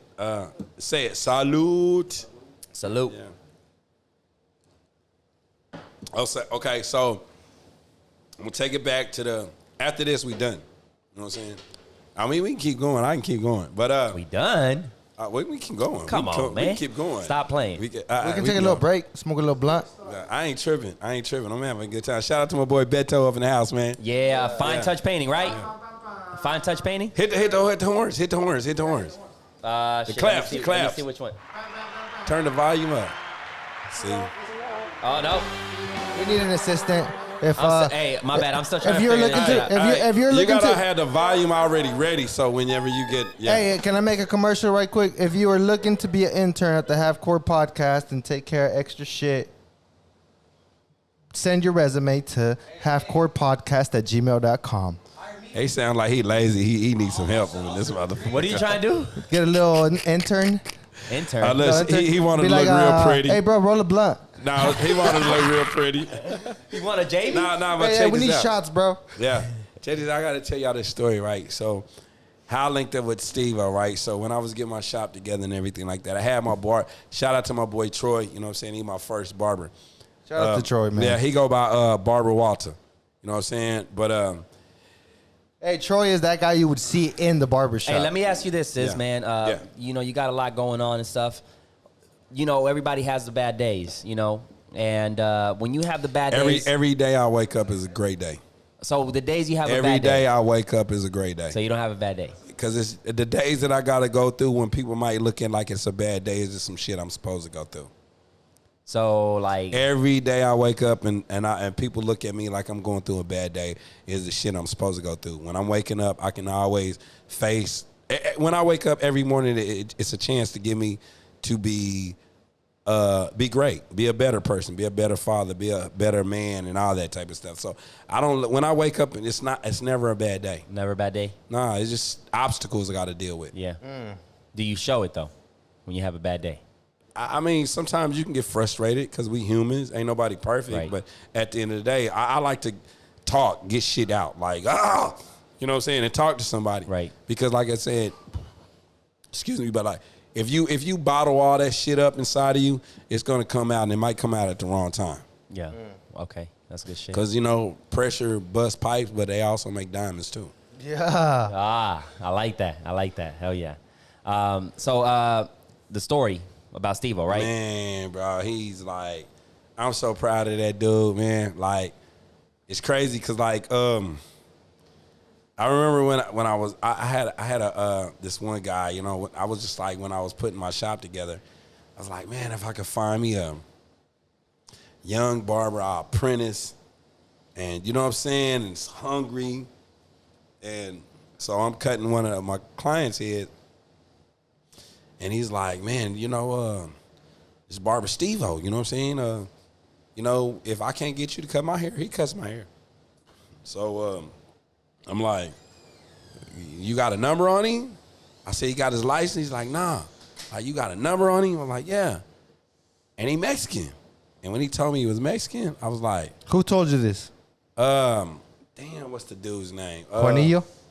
Nah, damn, I can't even remember his name. It's been so long. Yeah. You know what I'm saying? It's at the tip of my tongue and everything like that. But I was like, for real? So he was like, I said, you got his number? And he was like, yeah. So I called Steve-O. And he was like, he right up the street. I'm like, man, okay. Well, I got this going on, man. I'd love to have you. I'm about to pull up on you. So I go up to the barbershop the salon where he working at. And I seen him, but he a handsome Mexican dude. I ain't gay, none of that shit, so I can say that shit. I don't give a fuck. Real talk, I'm a real nigga, you know what I'm saying? Ugly is ugly, handsome is handsome. Yeah. So, I'm just like, man, yeah, fuck yeah. And the cool thing about it, Steve-O a real motherfucker. He ain't scary. He comes from good family values and you know what I'm saying? He's real. Tell you how it is. He real. You know what I'm saying? But he was young. But I seen all that in him. He was a little pup. Yeah. So brought him over and everything. And at one time, I feel like I was better than Steve-O. But my motto was like to find a barber team that was better than me. Man, that motherfucker. I remember one time I was like, he was doing designs and everything. I was doing designs and all that shit. And he was doing shit, but my shit was better than his. But, man, he just took off. And then I remember one time, you need to work on your letters. You need to work on your letters, right? Man, he put this little kid's Omari in his head. And I'm like, nah, you don't need to work on him. You got it. But just to see how he progressed and everything. And it was just like as time went over the years, You seen the growth. yeah, and then he was picking up shit from me, but he was picking up the right shit. But he was being himself, learning and growing and everything like that. And then sometimes I look over I done created a monster. You know what I'm saying? But man, he's definitely the reason why I have Fading Up Southside. Yeah. You know what I'm saying? Because he reached out to Roy and them, and when they was going through the situation they was going through, and came over to the barbershop. And even now, bro, it's weird how, remember that day we were faded at the shop, we were just sipping, and I was like, bro, this is crazy that we used to look up to these fools, and now we're in here working. with 'em. I'm next to Roy, bro. I remember, I don't know if you know Lalo. Yeah. Lalo. Shout out to Lalo. Shout out to Lalo. Lalo Yeah. used to tell me like, Roy, he was like, that guy has a work ethic. He was like, it doesn't matter what day it is, he's gonna show up. Yeah. He's gonna show up. Yeah. He's like, and me as a youngin'. Shout out to Roy. He shout heard out his to name. Roy. He come back in there. See, Roy was outside, but now he done came back over this motherfucker. I was just giving you a shout out right quick.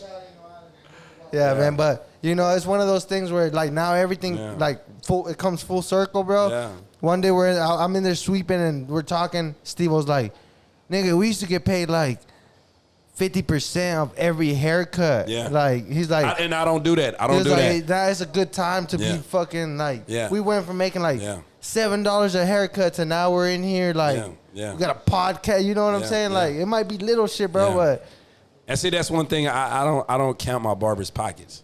I know when you making money, but like, you give me this a week, get your motherfucking money. I encourage it. I don't do that. Like, I don't want your money. I don't give a fuck if you selling merchandise up in this motherfucker. Get your motherfucking money. what he say? He says, "Do your fucking thing." Yeah, I tell him. I encourage him. Like that. He's never hindered me. Never came at him like, man, I need this. Nah. Rules of the fuck shop: that. don't do anything that's gonna Yeah, jeopardize this everybody's is it. business. This it. My rules are simple. Come to work, pay your booth rent, and don't do nothing that's gonna jeopardize the shop. Have fun. That's simple. Turn this bitch up. Can't get any Bro, simple. the first day I was at Fading Up, he came up to me, and I was trying to get the band together. It was my first day there. He knows I'm stressed. He's looking at me. He comes up and he's like, bro, have fun. It's all right. Yeah. He's like, just have fun, my nigga. Like, I was like, oh. It makes it a little difficult sometimes. You're in a room with like the top of the Like, it felt like a barber It's battle. like this. It's like this where they know I'm the fucking boss, but I don't want them to look at that. I want them to look at we a brotherhood, we a family. You know, I don't We're want like you know associates. like We're like we're business partners. Say for instance, you at a regular job and when your boss come, You're always nah, you ain't gotta do that, nigga. Let me hit that. Let me hit that drink. You know what I'm saying? I don't do no drugs. I smoke a little weed. I drink a little drink, but I don't do no hard drugs. None of that shit. Came, I'm like, whenever you come, when I see you walking in, I'm like, oh shit, sis is here. Y'all straighten up. I'm like, oh, sis is here. Somebody go get a bottle. Yeah. we about to, But it's love. It's It's cool. a That's brother. hot. Yeah. That's the difference because, like I said, I've been doing this barber shit for a long time. You know what I'm saying? Like, I want my employees, my barbers to like. You know how a barber thinks. Because I've been doing this. You know what I'm saying? Like, barbers come and go. I done had barbers mad at me because I didn't allow them to work at my spot. Sometimes I gave them a chance, but they didn't last long. I knew it. Hey, how do you fire people, bro? As a manager and a boss, I always felt a little bad. Watch this. I gotta fire you. I don't never fire my barbers. I let them fire themselves. Remember that. I don't never fire my barbers. I let them fire themselves. My homie By Jay. firing themselves. Oh, we just had a barber, man. Like, it's crazy. Like, man, he was dope. And I'm not going to put him out there or nothing like that. He knows who he is. Yeah, you know what I'm I already saying? know But who y'all you talking little about. motherfucker. Man. But you know what I'm saying? Like, he Talented. was just dealing with fucking life. He was dealing with life. You know what I'm saying? That's it. He was dealing with life. And you know the shit that really fucked me up? Two of the barbers came together, and I thought this was so fucking dope. They was willing to pay the booth rent that he owed. And you know what I told him? I said, hell no. Fuck that. Keep that shit, nah. I said, that's some dope shit. That is. But hell no. That Fuck shit hurt that. me when you And called me, what bro. I do? I came over there and got his shit, boxed this shit up. Didn't want none of that shit. Didn't hold none of it. I ain't gonna lie, he had that one charger. I like, ooh, I like this charger, but nah, that ain't my style, bro. Yeah. And that's the thing why I asked you how are you able to balance it? Yeah. Because I've been in the And barber game the way I came up in there and handled that, like not how just that, was bro. it? Like It was some dope shit. you know, I've been watching the barber shit Yeah. going the culture for a minute, and I see this shit. Like I see niggas fall off to drugs, and the freedom that comes with being a barber is you're almost like a drug dealer, but you're not selling drugs. You're fucking in the shop getting money. You know. Yeah. it's a superstar lifestyle, and it can be bad, bro, for a young nigga that comes on the scene. Like it can be like we like to say Hey, he fucked too much up. dopamine. Yeah. Too much dopamine. Hey, B, how many bottles of Hennessy you done drank, motherfucker? You're He's not on one. listening. I hear it. Nah, I hear you. Hey, He's he on fucked one. He's up. on one for He sure. on one. I'm preaching. And I done had more drinks than him, and I feel Yeah. like, Yeah. you little young pup, motherfucker. I remember the first week that I got to work over there at Fake Number, bro. Like, Yeah. Hey, y'all don't do me like that, man. Don't No, make let me look like- tell you about with Roy. I know I'm fucked up, but I know I'm making sense. No, check this out. No. If it don't make dollars, it don't make sense. You know what I'm saying? But Yeah. I remember when I was trying to get Roy and him over there, Steve-O and Lugo, Steve-O, you know what I'm saying? So I had what the fuck did we have? We had a cookout going on. Bro, you had over to there. manage a whole group of fucking. No, but check this young, out. Check it out. crazy We niggas. had a cookout. That wasn't shit. What I was dealing with before, that wasn't nothing. But I was on the east side, bro. Like, niggas done got robbed at the barbershop. Niggas done got shot, stabbed. You know what I'm saying? Like, they was wild, but like what They were disciplined. Yeah, what I dealt with on the east side with them niggas. Like, it just got crazy, you know what I'm saying? Like, I had to get the fuck away from there. I was cool. I ain't had no problems like that. I don't have beef. You know what I'm saying? I don't, you know what I'm saying? Like, yeah, I'm cool. I had situations. But I don't have beef. Nah, fuck that. You know what I'm saying? So when Roy and them came over there, I remember we had a cookout and everything, and it was live. It was live, and shit. They've been fucking with me ever since. They're part of this Fading Up family. Vibes on live. Yeah. Yeah, it's, Roy, how long when you started at Fading Up originally? 2013. 2013. I opened it up in 2012. Here it is, 2020, and we survived coronavirus. Amen. Yeah. Fucking man. Let me. Yeah. Turn that shit up. Yeah, for a barbershop. I opened up the set.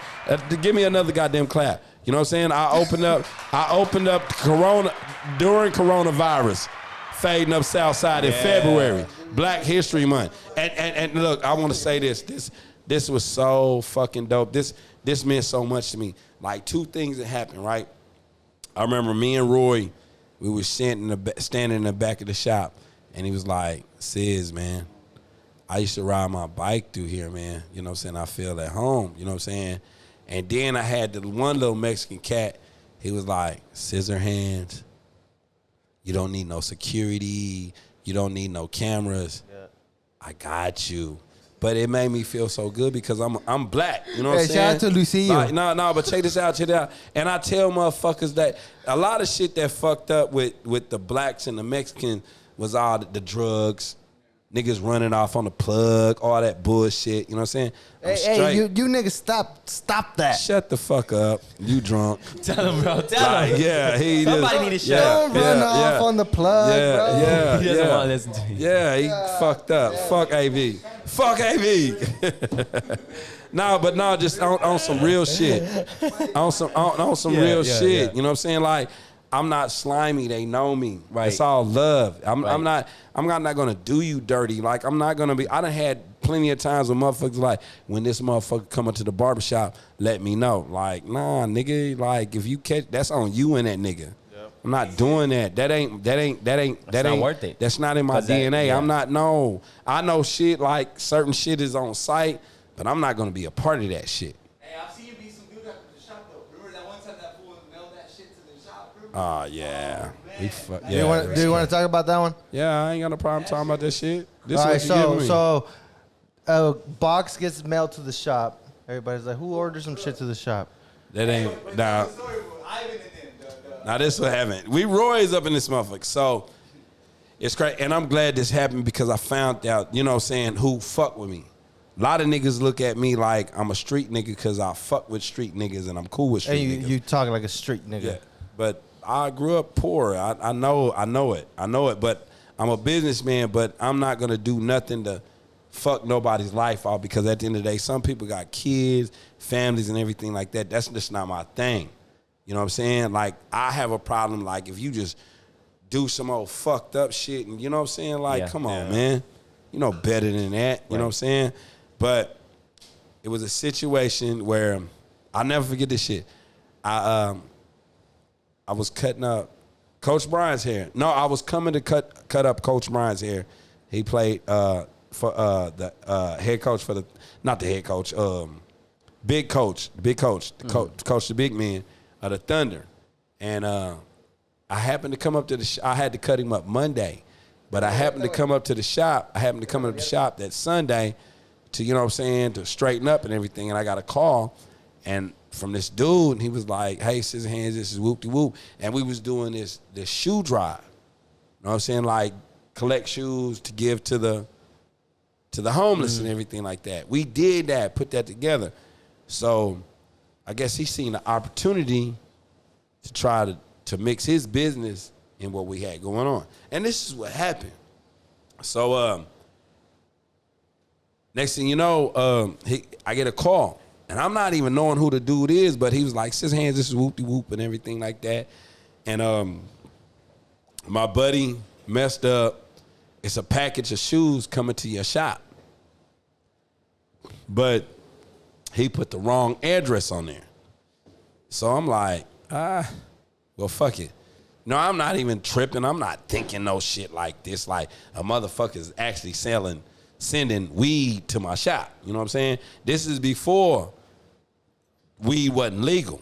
Right. You know what I'm saying? So I'm like, I don't even know who it is, but I was like, you know, me being cool, who the person I am and everything. I was like, well, fuck it. You know what I'm saying? I ain't It's tripping. shoes. Yeah, I ain't tripping. Because we was doing this shoe drive. And I feel like it was some other shit, inside shit, you know, whatever person that come up to the barbershop. Because he cool with that person, but I ain't going to say, I don't know. I can't go by assumptions and everything like Right. that. But I really feel like this shit happened. So next thing you know, I wasn't tripping. So I came up to the barbershop early that Tuesday, Monday. No, all this shit transpired Monday. And then came up to the barbershop Tuesday, came up there early and I left. I had to go to this other shop because I had did some partnership in this beauty salon. So I had to run over there. So I never forget, Steve-O called me and said, hey, bro, it's this package that came up to the shop and it just don't look right. And I was like, oh, man, it's this dude. Steve-O cut the dude's hair. Like, I think he cut him up, was it like 2 times, Roy? Yeah. Steve-O cut him like one time, white boy, one time. So I was like, remember I got the call that, you know what I'm saying, that the dude, you know, sent the wrong address and everything. So, but when I told him, I said, well, don't even worry about it. Just buy me some lunch or something like that. You know what I'm saying? So Steve-O had called me and gave me the heads up like, hey, man, this package. I said, yeah. He called me and you know what I'm saying, the package is coming and, you know, it's all good. Steve-O said, bro, it just don't look right. I said, don't even trip. I'm on my way up there when I leave from over here. They told you it was shoes though. Yeah, it was supposed to be some shoes. But I'm not there when the package come in. Steve-O called me, right? So Holding down the floor. Yeah. But Roy was up there, and then we had these two. They were Ivan. They were sheriffs. You know what I'm saying? But they had been coming up to the shop getting their haircut when they was working for the county. When they was just working for the county. Now they didn't work their way up to be sheriffs. So they just Little CO ass niggas. yeah. Shut up, hey man. He like saying nigga like Oh, if I sorry. say Mexican motherfucker, Mexican? like goddamn. Little beaners. Yeah, we in a You world little right now. beaners. Shit is all fucked up right now, man. Like we ain't saying nothing bad about nobody, man. We ain't calling nobody shit. Yeah, motherfucker. Shut the fuck up. Yeah. I love him. So check this out. So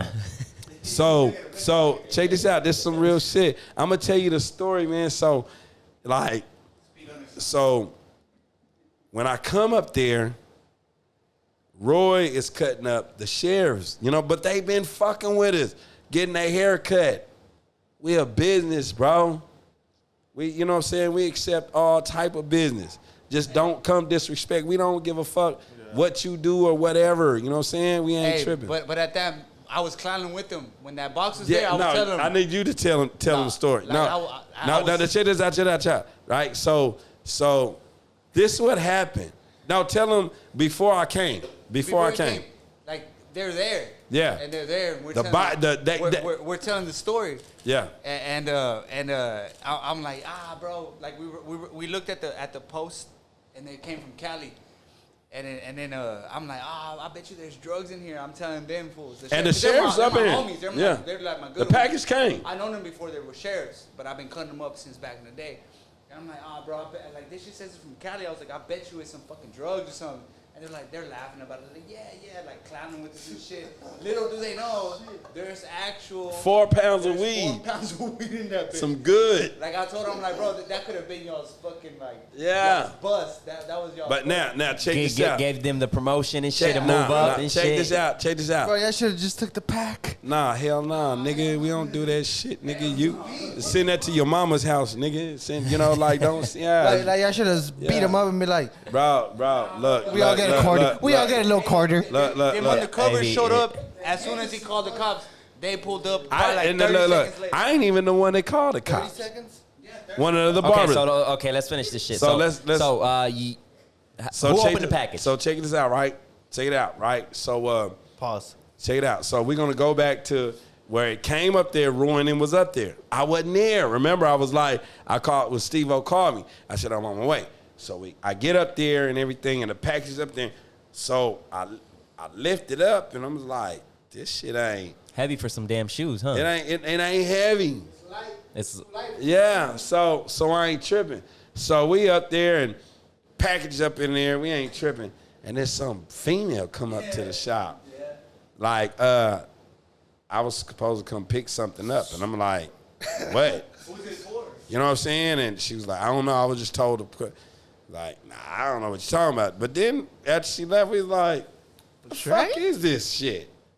Like, then we started like, so next thing you know, like 3 o'clock comes, right? PM? Yeah, PM. So I take the, not on your time, brother. Yeah, Not AM. I take the box to the back. Hey, you know I be going on the clock. And it just don't, you know what I'm saying? So I was like telling my barbers. I So was y'all like, waited all fucking day before you opened this box? It's just the events that happened. Look, it's just how the shit happened. back to the Tupperware. Yeah. Nah, let's Some shit that's not yours. Nah, but check it out. Yeah. So this is mail. You just can't open up anybody's mail and shit. But it and came to then, your building, and then- though. But check it out. It had, what's the name? Susie. Weird name. So it just wasn't right. That sounds like a dirty little thing. So, but I'm trying to, Steve, I was like, you know who he is. And, and I'm like, I don't know. But so finally, 3 o'clock come. And he Said, come up in "Fuck the this shop. shit." He come up in the shop. And he a big motherfucker. Sis was like, before that, he was like, if he comes in here and he tells me that there's drugs in here, I'm gonna fucking stick his ass. So he goes in the back with that dude. Took him in the back. And the client that I was cutting, remember Z? Yeah. Shout out to It got Z. quiet. It got quiet in the He told me, barbershop. he's like, hey, he's like, I was cutting his hair. He's like, hey, he's an OG, like from over here, from the hood. And he's like, hey, let's go give your boss some backup. I was like, all right. So I take the cape off. We go back there, and I'm hearing Scissor and he's telling him all this shit. He's like, are there drugs in here? And he's like, man, it's cement. He said it was fucking cement. Cement. So I like this too goddamn light. So I said, open that shit up. And he opened it up, and then I seen a container, duct tape. Like, cement? This ain't no goddamn cement. Like, there's some shit up in here. And he was like, yup. And All I hear is a pop, pop. Like it's a loud ass. Like he said, Who broke that shit? Who hit the? He did. nah, I didn't You hit hit him with the I ain't first? hit No, shit. we hit him. I ain't hit shit. I That's just, when we opened it up and we I see just, him like you know, back there beating this fool up. I ain't do Everybody shit. runs back there and starts fucking him up. I ain't do shit. So who hit him with the first? I don't know. He did. I don't know. But I plead the fifth. No, as soon as he said, I plead "You're the gonna fifth." be mad," he said, "You're gonna be mad at me," and he was like, "Is there some shit in there?" And he was like, "Yeah." That just sucks, bro, when people take advantage of your kindness. Because you have But the fucked up thing about it, right? It was just like motherfuckers try to look because the news came up there and interviewed me. They could have ruined your business, bro. That's fucked up. It was certain niggas like that I was cool with. They tried to make it look at me like I was a snitch and all this shit. First of all, I'm not no street dude. I know the streets. I'll fuck with the streets, but I don't fuck with the streets. You know what I'm saying? That's the You whole stay on on the the sidewalk. sidewalk. You know what I'm Yeah. saying? But I ain't the one that called the police. But I'm not even gonna put it out there. You know what I'm saying? But at the end of the day, I like, okay, I'll take this shit. But at the end of the day, it made me realize who fuck with me. It was niggas that was in the streets, and I found out about the operations that they was doing. I was like, man, I don't, you know what I'm saying? Like, if that's the case, if I could bust a lot of motherfuckers. I know what a lot of motherfuckers do, but some that Paul ain't my Walker shit. style. I don't do that. You know, what you do is what you do. Like, when you see me, I'm 9 times out of 10, I'm riding by myself or with my woman or my dog cat, or I might be with my kids or my barbers. I just don't do Bro, that. my mom the other day was like, I don't know why you even like doing this. And I was like, what do you mean? She was like, every time you come, you're like, my homie's client died or this or that or this or that. She's like, you guys go through all kinds of crazy shit in the shop. And I was like, Mom, that's what goes on in life, I gotta you pee. know? Can I go Like, pee? Yeah, go break. ahead. I gotta pee. break. I gotta pee. Go ahead. No, break. Break. You want to take a break? Yeah, let's Take a break. Break a break. Break a break. All right. I gotta pee. Ladies and gentlemen, we are back. Part 2. Back from the break. Like we never left. And it's going to get 2 times wicked. It was brought to my attention. Oh shit. Oh, that shit. I said Hey, that. hold on, stop. Before you even said that, did I Yes. bring it to your attention? No, my homie Yeah. back here Keep it said I 100. dropped the N-bomb about 7 times. You was saying nigga. I did. I was like, my nigga. You know, and I'm sorry, that's 8. No, this That sound more than bro. 8. But To do you me, look- okay, so we're gonna bring it down to Yeah. when I hang out with my friends, we listen to rap music. Yeah. We listen to Young Prophet, Rich Homie Quan. He So brought the you blaming it banger on the in my- rap music while you say it? the culture. That's what you blaming it on? That's my nigga. You're my nigga. You're my nigga. Look. Are you gonna punch me because I said that? But what's your culture? I don't know. Come What's your Keep- culture? I'm Wait. Keep it 100. Mexican, You got- American. I come from Mexico, Yeah. but I fuck with. All right, let me speak When on I it. say Let me- nigga, I don't mean it in a bad way. Yeah. It's not like I'm not trying to disrespect or. It's just like that's my homie, that's my guy, that's it. All right, let me speak on it. And you know what I'm saying? It's crazy because, like, you got black people that don't even like to hear that word. You know what I'm saying? So this is my whole thing about that whole situation with nigger, and everything. All right, just listen what I'm saying. Every race has a word that's degrading to them. You know what I'm saying? Every race. Think of any race right now. No, let's just listen. AV, set your ass down. You lit. I love you because you was over there, nigga. You know what I'm saying? But it didn't offend me. The only time words hurt someone is when you allow it to hurt you. You know what I'm saying? I always been like, I didn't had people call me words that was sounded worse than a motherfucker calling me nigga. Like, well, shit, you should have just called me a nigga. But nigger, you know what I'm saying? Like the way you said that shit, that's what you really wanted to say. You know what I'm saying? So, yeah, that word can be offending. But at the end of the day, like I said before, every race, okay, Asians, what they call Asians? Keep it 100. Linglings? Chinks, Little linglings. chinks, that too. What they call white people? Crackers? Crackers, Peckerwoods. But see, why isn't it cool to be like, that's my okay, cracker? no, fuck that. What they call Mexicans? Y'all say it. Say it. No, Beaner. you goddamn So see. you say wetbacks and shit like that, but like just like whenever like But see, if let me somebody wants to check this say out. the N word, Yeah. or like just say it like check it- randomly. check it- But y'all say like, hey, Wade, what's up? Nah, Like you- Wade, like Yeah. you don't know me like that, bro. Yeah, like, yeah. or But Holmes. see- But I don't take it into offense like Yeah, that. you- But I Don't still call me don't say Holmes. those things. Yeah, but see, check it out, right? Check it out. Like, only certain people can say that shit to you. Right. Where it's not offensive. Right. You see what I'm saying? But check it out. Like, the bond that I have with my barbers and my team, they know that if I do say anything, it's all love and it's all joking and everything. Because like I said before, every person, you know what I'm saying? Every a Asian, a black person, a white person, a Indian. What they call Indians? Did you see? You just see that they got the Redskins. The name changed. Right.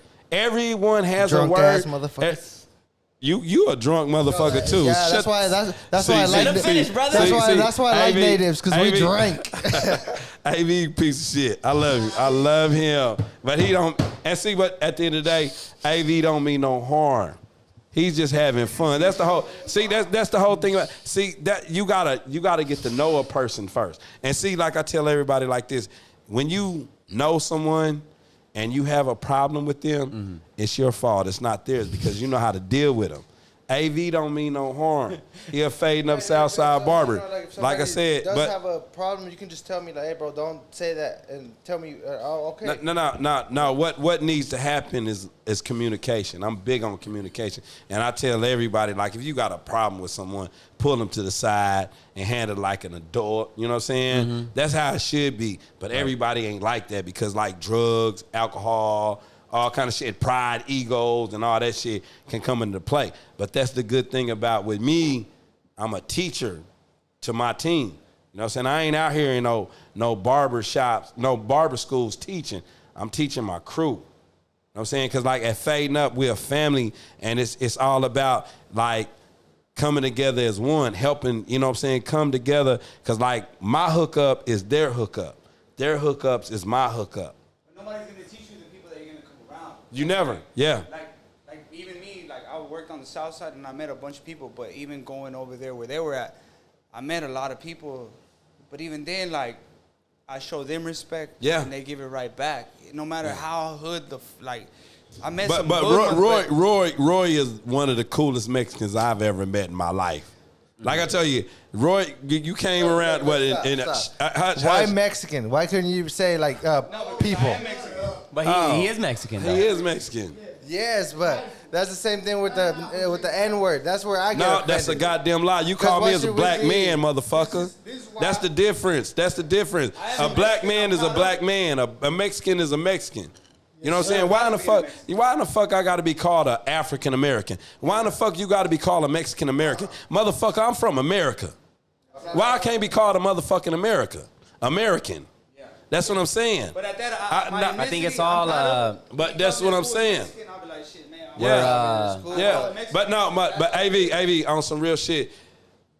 By me calling him a Mexican, it's totally different from saying nigga. It makes me proud. You know what I'm saying? He's a Mexican. I'm proud to be Mexican. Yeah.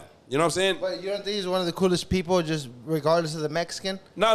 What Roy is just if he was black, he would be the coolest person in the Thank world. you. That's He all would I not. wanted to But know. I'm just saying, I just address it because, like I said, when he the coolest Mexican, 'Cause I he's don't a want proud you. Mexican, I don't though. know. I don't want you to go looking around like Scissor Hands say this. Find Roy. He's the coolest Mexican. If I say a cool Mexican, you ain't gonna run looking for a coolest black dude. You're gonna go find him. Cause they know who the fuck I'm talking about. You got to be able to tell someone like if they black, white, Mexican or something like, you know what I'm saying? You have to. You know what I'm saying? Like, who am I looking for? You know, you can go to the airport and have a sign up. You know, hey, in code where this certain person, celebrity, I done that shit. Where they only know who that is. And when they see that sign, they know who to come to. You see what I'm Valid saying? point. That's a valid point right there. Yeah, I'm just keeping it 100, keeping it real. Even then at the shop, we learn to judge people not by black, white, Mexican. Yeah. We judge them by how they act. Yeah, Their as a personality, person. their character. Yeah. Like I met some of my best homies that are his good homeboys. Like Johnny. Fo, all them fools that I've met. Like Yeah. and they like we don't see each other like we're black or brown. So- like, we see each other just like Yeah. a family. That's That's the whole point of Fading Up. We a family. That's dope as fuck to me. So how do you feel when you see the artists here, rappers here in Oklahoma City, I'm touchy when it comes to like that are not black saying the N-word? how I feel about it? Yeah. I don't. Look, all right. I'm not mad at nobody because, like I said, at the end of the day, words only hurt a person if you allow them to. You know what I'm saying? We all know ignorance. You know what I'm saying? But at the end of the day, I'm not Mexican. I'm not white. You know what I'm saying? I'm not Indian. I'm not just fully black. You know what I'm saying? Because I have Indian in me. You know what I'm saying? You know what I'm saying? But You good, brother? Hey, man, AV is like, you know what I'm saying? Heard that shit loud and clear. Yeah. But see, this the whole thing about it with the N-word. You know what I'm saying? Like, I don't walk around, and this is no disrespect to white people. I don't walk around saying, hey, Peckerwood, hey, cracker, to the Mexicans. I don't have a problem. I don't do this walking around saying, hey, Beaner, you know what I'm saying? I don't walk around wetback. I don't walk around to the Asian people like, hey, what's their word? Chink, you know what I'm saying? Mm-hmm. I don't walk around to black people like, hey, nigger, you know what I'm saying? No, let's just listen, right. Listen. I don't do that. You know, I don't do that. I deal with my culture. My culture is like the nigga. It's like black people took the word nigger, and turned it into a word that we was proud to say that shit amongst each other. That's some shit that we got amongst each other. Like with the Mexicans, y'all say Wade. You know what I'm saying? Like yeah. Like only and like I said, I've said this to Roy and them, but I said it just out of love. Out of love. They know that I just don't go up to any Mexican and I say, hey, what up, Wade? No, I can do that amongst them. But see, that's what's weird, bro. I feel like the Chicano culture was so heavily influenced by you guys that us now, like we say, like if somebody was to be like, you know Roy, I'd be like, yeah, that's my nigga, bro. And it's not like that's my nigga. But you know, like check this out. Check it out. Like this love right there, bro. Like that's my nigga, bro. Listen. The way you saying this shit, right? Check this out, right? It was heavily influenced. That's up on you to let it take over you. And I like this shit, which I'm not mad at you and I ain't tripping about it. But I know some people that will get offended and take it the wrong way. I'm different. Like at the end of the day, I came in this world by myself. I'm leaving by myself. You know what I'm saying? I don't give a fuck if you black, white, Mexican, Asian, red, purple, or green. If you cool with me and my peoples that I fuck with, because all my people I fuck with, they good.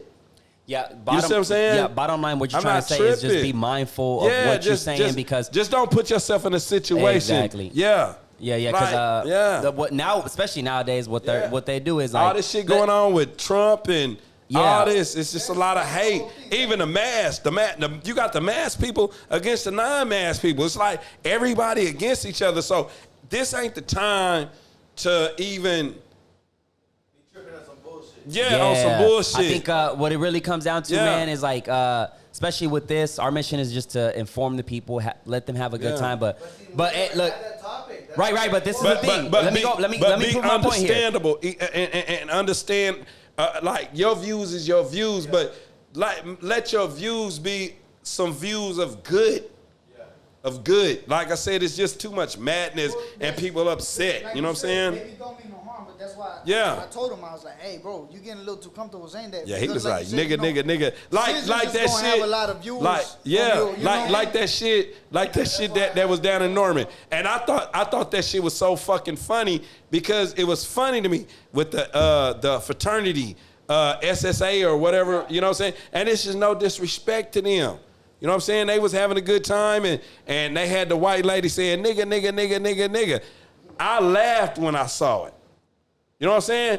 But I looked at it like, it is what it is. But a lot of people didn't. It is a motherfucking song. And as a song, if you like a song, certain times you can catch yourself singing this motherfucking song. Yeah.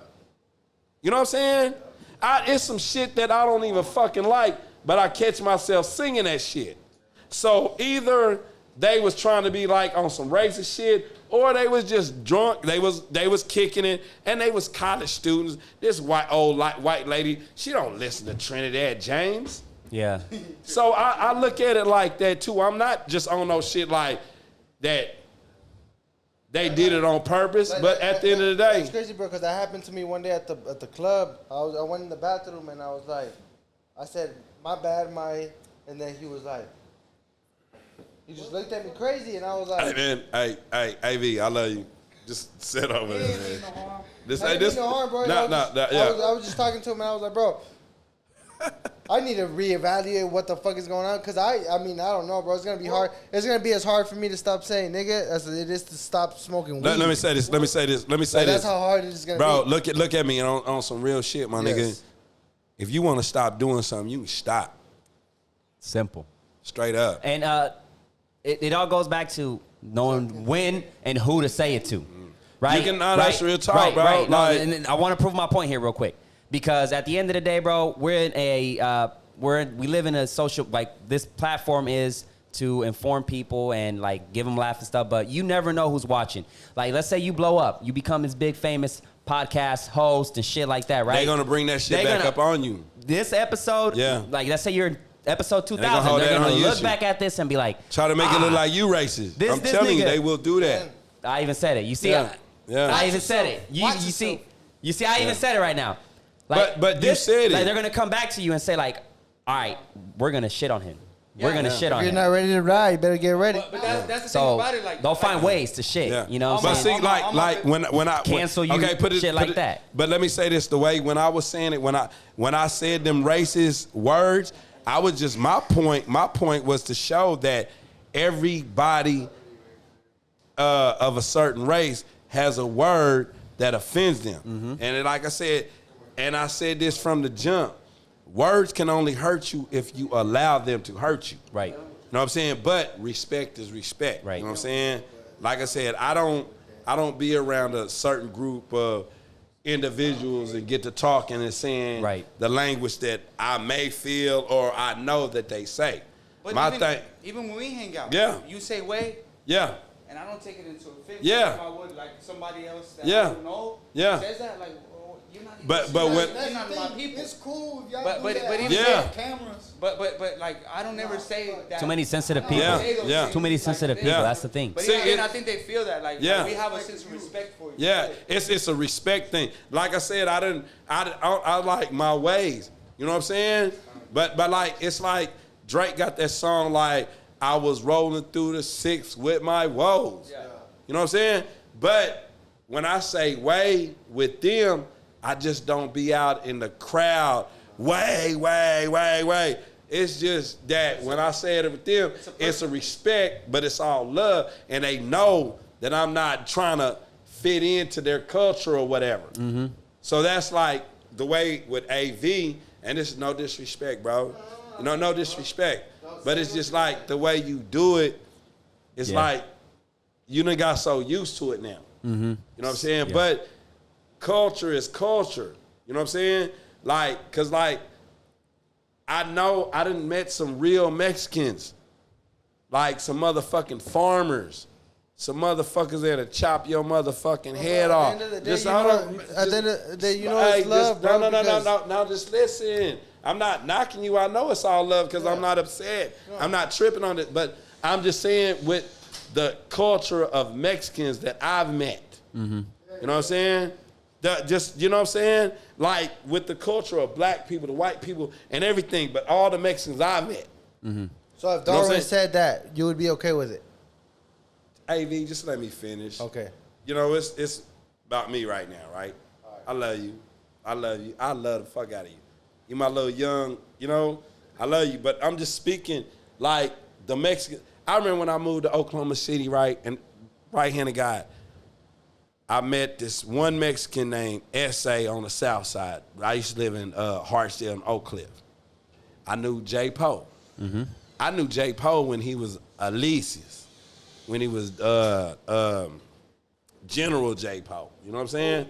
So these is the Mexicans that I know when I first, you know, I didn't grow up with in a Mexican hood, you know, and I lived in California and I was around Mexicans, but like when I came to Oklahoma City, these is the first Mexicans I met. You know what I'm saying?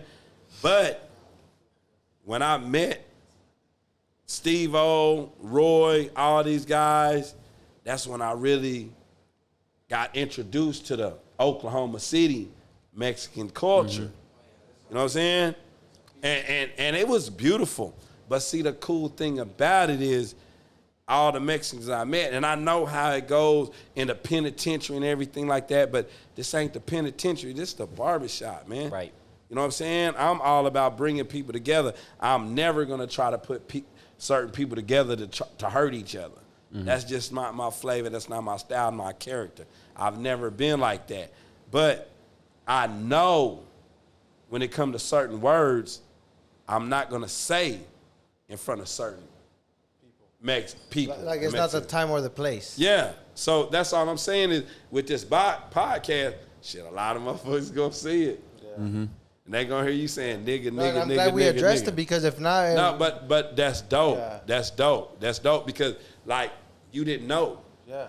You didn't know. No, I was ignorant. But see, that's the whole thing about it. Like, I'm quick to say, like, if I fucked up, oh, my bad. You know what I'm saying?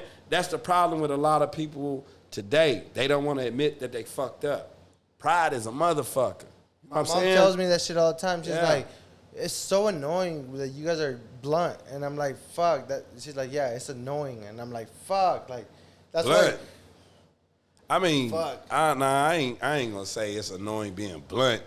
Blunt, real is real. Bullshit is bullshit. You know what I'm saying? So she could be saying that you being blunt and you talking some bullshit. You see what I'm saying? You never know what another person's opinion of you is. You see what I'm saying? Yeah. Yeah. Fuck all this tense shit. Let's switch it up. AB fucked up over there. No, I was just trying to address No, get in front of the camera. Let them see your face.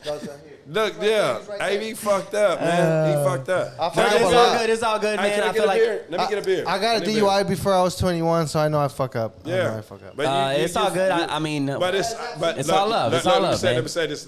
It's all love. This shit is so fucking dope. Like I said, I'm proud of y'all. I'm having fun. Everything good. And he opened it. Man, that's the homie. Open it up for me. Favorite rapper, Biggie or Tupac? My favorite rapper? Biggie or Tupac? It depends on the mood I'm in. So like they it's like a 1A, 1B. So when let's say you're I'll tell you who my top 4 is. Yeah. Dead or alive rappers. Who? Pac, Biggie, Andre 3000 and Jay-Z. All right, so Pac favorite line. Favorite Tupac line. All through high schools, girls by the dozens, saying we cousins, knowing that we wasn't. That's me and my peoples. We wasn't even cousins, but, you know. What's your number 2? What, Biggie? Biggie. Favorite Biggie line. No.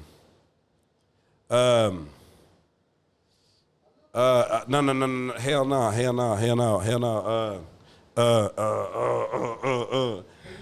Let me. No. So you want no. Where Brooklyn at? Hell, broke as No. For that. You couldn't touch my riches even if you had MC Hammer and the 357 bitches. Hey, the other one. Andre 3000. No. That was. He said I couldn't go to heaven. Like here. I'm gonna play this shit. Damn. Oh, we're gonna get copyright. We're gonna get copyright. Okay, we ain't gonna do it. But he say this shit like back in the days. He was like, you couldn't touch my riches, right? Okay, MC Hammer had a group called 357. 357. Think about it. He said, you couldn't touch my riches, even if you had MC Hammer and them 357 bitches. So he got that 357 on your ass, like, you know what I'm saying? Like, when he said that shit, I was like, no, bro, it was just dope. And like with Jay-Z, like we going down to rappers. Jay-Z, he was like, simplest shit. Hey, Jay-Z said he had to dumb it down. Nah, the simplest shit he said. Let me hear that. When that shit with him and Dame Dash, and Dame Dash said, you know, you know, all that shit was going on, like he made him type shit. But it was simple. Jay-Z said, motherfucker said they made Hove. Okay, make another Hove. Keep it simple, stupid. You see what I'm saying? Mm-hmm. Like, make another me, nigga. If you made me, then make another me. Yeah, He made Kanye, and Kanye was a fucking little rat too. He make Kanye. Like everybody make, you know what I'm saying? Your parents make you. God makes you. You know what I'm saying? Yeah. Like Dame Dash was too proud, huh? I ain't got nothing bad to say about Dame Dash and none of them. I'm not like that. I just don't talk shit about other motherfuckers for no reason. Like, what the fuck they do? None of your business at the end of the day. It's all them. That's not my style. Now I be like, this motherfucker stupid. What the fuck, nigga? You know what I'm saying? But I'm not like that. I just don't talk about people. Yeah. I talk shit, but right. I don't just, try to put nobody down. Like, what the fuck they doing that's on them. So let's just go out of the ordinary here. Dog, you whatever believe, the fuck you want to say to me, believe, man. Like, bro, tell him, bro. Do you believe in aliens and shit like that? Do you think we're the only ones here? Nah, I mean, cause like we're here. You know what I'm saying? Right. I don't know. You know what I'm saying? Like, Or do you believe maybe there's like I mean, I don't know what to believe. I don't know what to believe because my dad said, don't even trust your own fucking shadow. No, shit, my shadow got my back. Oh God! If anything, he's Shit, the one. He got my back. See how fast I said that shit? My shadow always got my back. He stays behind you no matter what no situation. Matter what. Type no shit, matter what. Shit, my shadow saved my motherfucking life today. Oh! Check this out, right? So, no. I promise you, it's crazy. You can ask Montre, fucking Tony C. But give me some claps. Give me some goddamn claps. Turn that shit up. Yeah. So, no. So, I don't know which give me one some it horns. is. Hit them all. Hit them. Yeah. Yeah. Oh, shit. Hit him with the laugh. Keep it. So, all right, that's enough, goddammit. All right? You overdoing it. You having fun over there. He finding some new buttons now. As Moneybag would say, you doing too much. He about to label them motherfuckers. Oh, me. Wait for it. No, check this out. Roy, check this out. So, this is crazy. See how God worked? So, I went and picked up my barber, Tony C, he new to my team, Fading Up Family. But I used to work with him back in the days, OG, you know what I'm saying? That's my dude. So, Tony Two Chairs. So, we linked up this morning, did breakfast and everything. So we went up to one of the other barbers' house, right? Went over there to fuck with him. So we went up in that crib, up in the apartments and everything. We up in there chilling. So okay. So check this out. AV, sit down. So check this out. So now this is where it's getting exciting. So we up in there chilling there. So we've been in there for about an hour now. So it's time to go. Check this out. So we walk out. All right, Trey, holla at you. Walk out of where? Apartment. Like I told you to listen to the story, check it out. Like, okay. All right, yeah. So check this out. Yeah. So we was walking out, and all of a sudden, I'm walking, and something just like bzzz, and hits my neck. But I just did like that. I swear to God. While I did that shit, the way the sun was coming down, I could see my shadow. And I seen them but I thought it was like a moth or something. But it was coming back down and I hit it again. And it was a fucking hornet. So we're like, oh shit. So me and Tony C, we kind of went back and I looked and it was a fucking hornet's nest. Like a fucking hornet's motherfuckers all on that nest. I'm like, oh, now we didn't walk by this motherfucker. But it was earlier. Today it was chilly. Like it was raining and all that shit. Shit, this motherfucker, I went in there and got some bleach and threw it on that motherfucker. What's that gonna do? And killed them bitches. For real. But listen. That motherfucker went straight for my fucking neck. Big ass hornet. Yeah. Oh man. All right, man. Shout out Scissor hand. Quickness. Still got it left For hand. real. I'm right handed, but I can throw that left. I can throw that motherfucker. Yeah. Yeah. But I don't want no problems. I want no problems. No, still a Navy But SEAL. Yeah. no, I had, Hey, talk to him about the whole Army situation or Which one? Navy SEAL, whatever. I know you were. Thank you for your service. You did the whole You, military. what was you? I was in the Navy. Navy? I cut hair on the ship. Yeah? I've been working. Yeah, nah, I ain't got no fucking bodies on me. Hell nah. Nah, I've been cutting hair my whole life, bro. Tell him a little bit about that, like how you. How was got that into experience? It was great. Like, I was the man. I was never dirty. I was like, my mail was delivered to me, like, food, you know, like. How long did you do this? I did 4 years. I did 4 years in the Navy and got out with my peoples. We went in together. How'd you do it though, bro? Because when I wanted to go to the military, I was like, I want to have the job. I want to be a photographer, like a videographer or some shit. But like, how were you able to be a barber in there? Like, did you think about it before you went in, or when you were in there, you were like, how do I become a barber? Nah, that was a good question. I'm gonna tell you how that happened. That was actually a good question you did. Yeah, give it up. Hit it. He said some good shit there. So I joined the military, like me and my peoples. We was trying to get in the Air Force, but man, we wasn't ready for no test. We didn't study or nothing like that. So we was at the lowest of the totem pole. And they was like, you can go in the military, but you'd be infantry. Like infantry, they out there fighting and killing. Like, we like, fuck that. We don't want to do that shit. But then they was like, you can go to the Navy and be on a ship. Like, shit, they ain't killing shit on the Navy. They shooting rockets and shooting planes, and we good. From a distance. Fuck it. Yeah, we good. So that's how that happened. So we went in, me and my people's corny. Now a lot of shit that I haven't dealt with is my people's Cornelius Harrison. This my guide. Bro, you just don't understand. You know what I'm saying? I ain't even gonna speak on that, but that's my guy. So a lot of shit we done been through together. So we joined the military together, and next thing you know, I'm in the military, he in the military, and we had to get the fuck away from where we was from. You know what I'm saying? Like, from a small town, like, we had roaches in our house, rats, and he just hit me up like he was laughing because, like, I caught a rat, like a little baby rat, you know what I'm saying? And my grandma knocked that motherfucker out of my hand like it's a rat, you know what I'm saying? And knocked it in my hand and killed it, like beat the shit out that motherfucker, like. And I named this, like, I'm rats all in the house. I caught one and he my your pet. Yeah.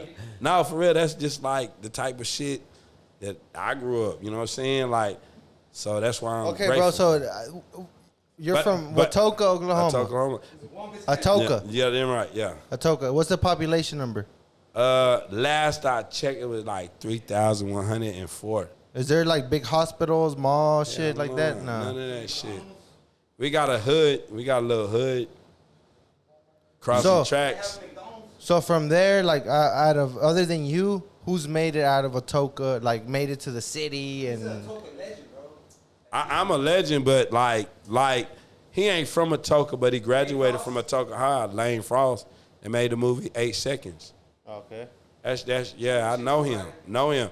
Me and his brother, we graduated. Cody, we graduated together. You know what I'm saying? I got a homegirl named Crystal Robinson. She played for the WNBA. You know what I'm saying? For the New York Liberty and coached and everything. So what made you get the fuck out of there? Shit, why in the fuck do I need to stay there? Like, that shit, population 3,104.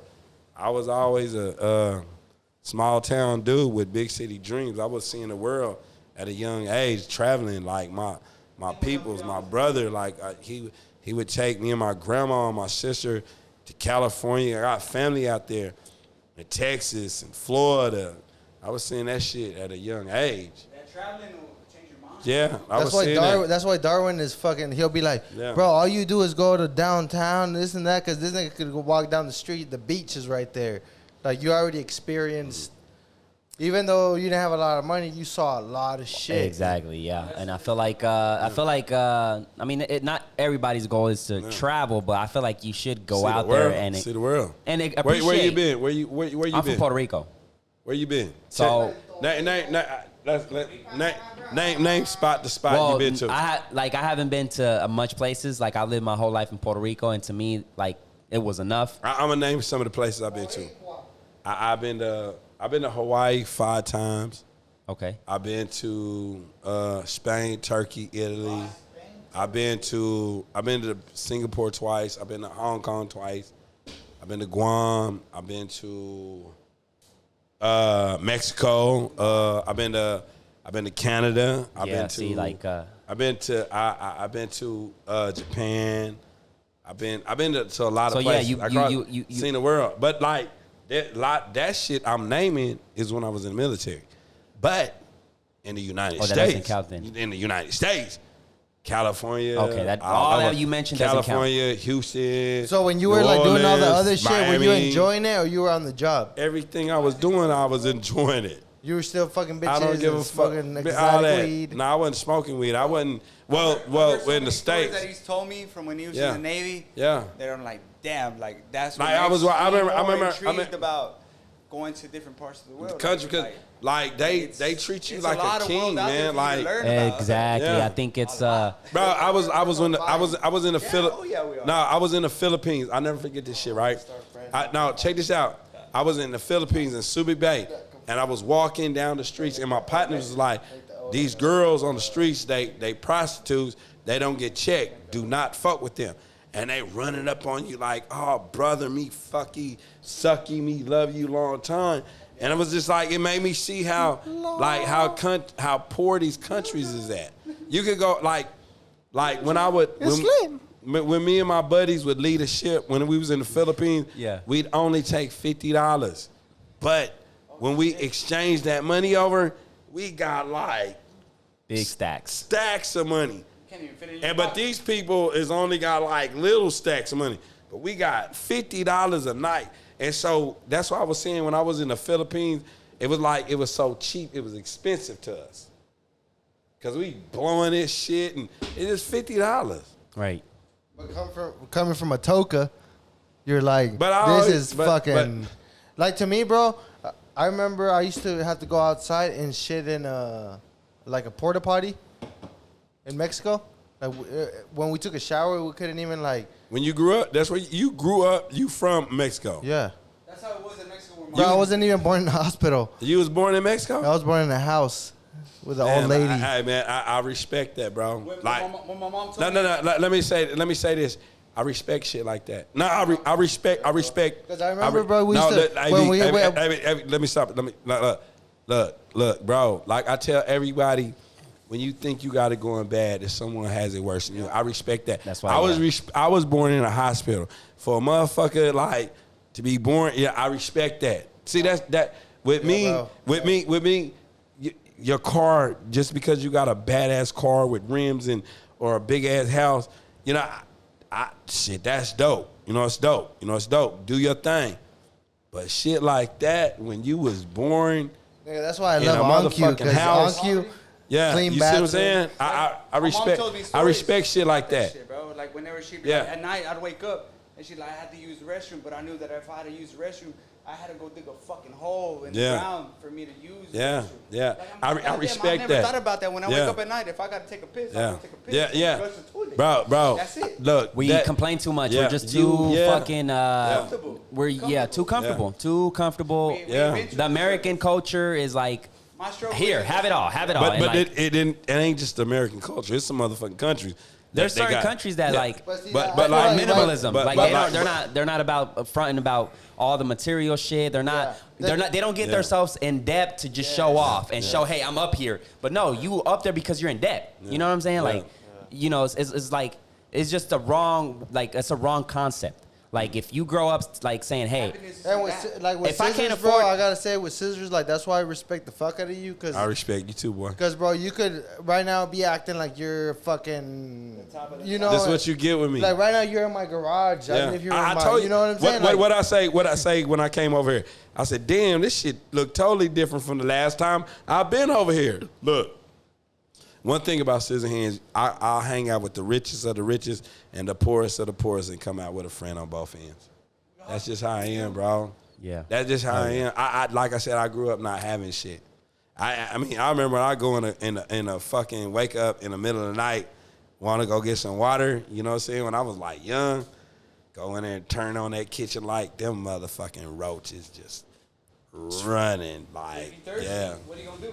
I knew we had roaches, but I didn't know we had that many. Yeah, you know, You see what get I'm to the saying? point So- where you have to fight them for the yeah. remote control. Like, hey, bro, it's my turn. Like, hey, chill. Like them motherfuckers up in the house like they paying rent. Right. Yeah, so that's why I don't even trip. Yeah. That's why I feel comfortable at inviting them to my people's parties. Like, Yeah. not everybody, not all my family they lives love the way me. that I do. But if I invite him over there, he doesn't feel weirded out. By See, it. I think And it's tell going on here, Roy, like- tell the truth. like- They want you to invite me. Yeah. But earlier I was like, let me wash this glass right quick so you can take a shot. You were like, nigga, pour that shit up. I'm not bougie like that. Like, What? Say it again. yeah. Say it again. Say it Preach. again. that was before the podcast even Yeah. started. I was like, let Yeah. me wash this little glass so you can take the shot. You were Right. like, pour that shit up. I'm not bougie like that. Yeah. Yeah, that's what you get with me. I mean, it's all like, you know, growing up being poor, it's like the same situation, you know, with me. It's like, I was seeing rats crawling through the, you know, my house and Yeah. stuff, and like Yeah. cockroaches everywhere, and like, Bro, Darwin, tell them that story, like how rent works and shit over there. You were like, you can just take over a house. well, you find an abandoned house and you just take over, and then next thing you know, you get into the electric box and do your little thing, and like, we didn't pay rent for the longest. All right, let me tell you some crazy shit that you talking about a house, right? And Yeah. this is the honest guy story, right? And honest guy truth, right? Roy, I gave away a house. I gave away a house.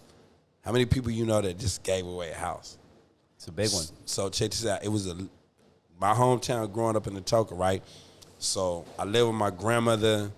You know, my daddy had a house built in the back. He used to live in the house, but he finally got we like on one of them hood houses, right? But this is his house. So my daddy passed away like 17.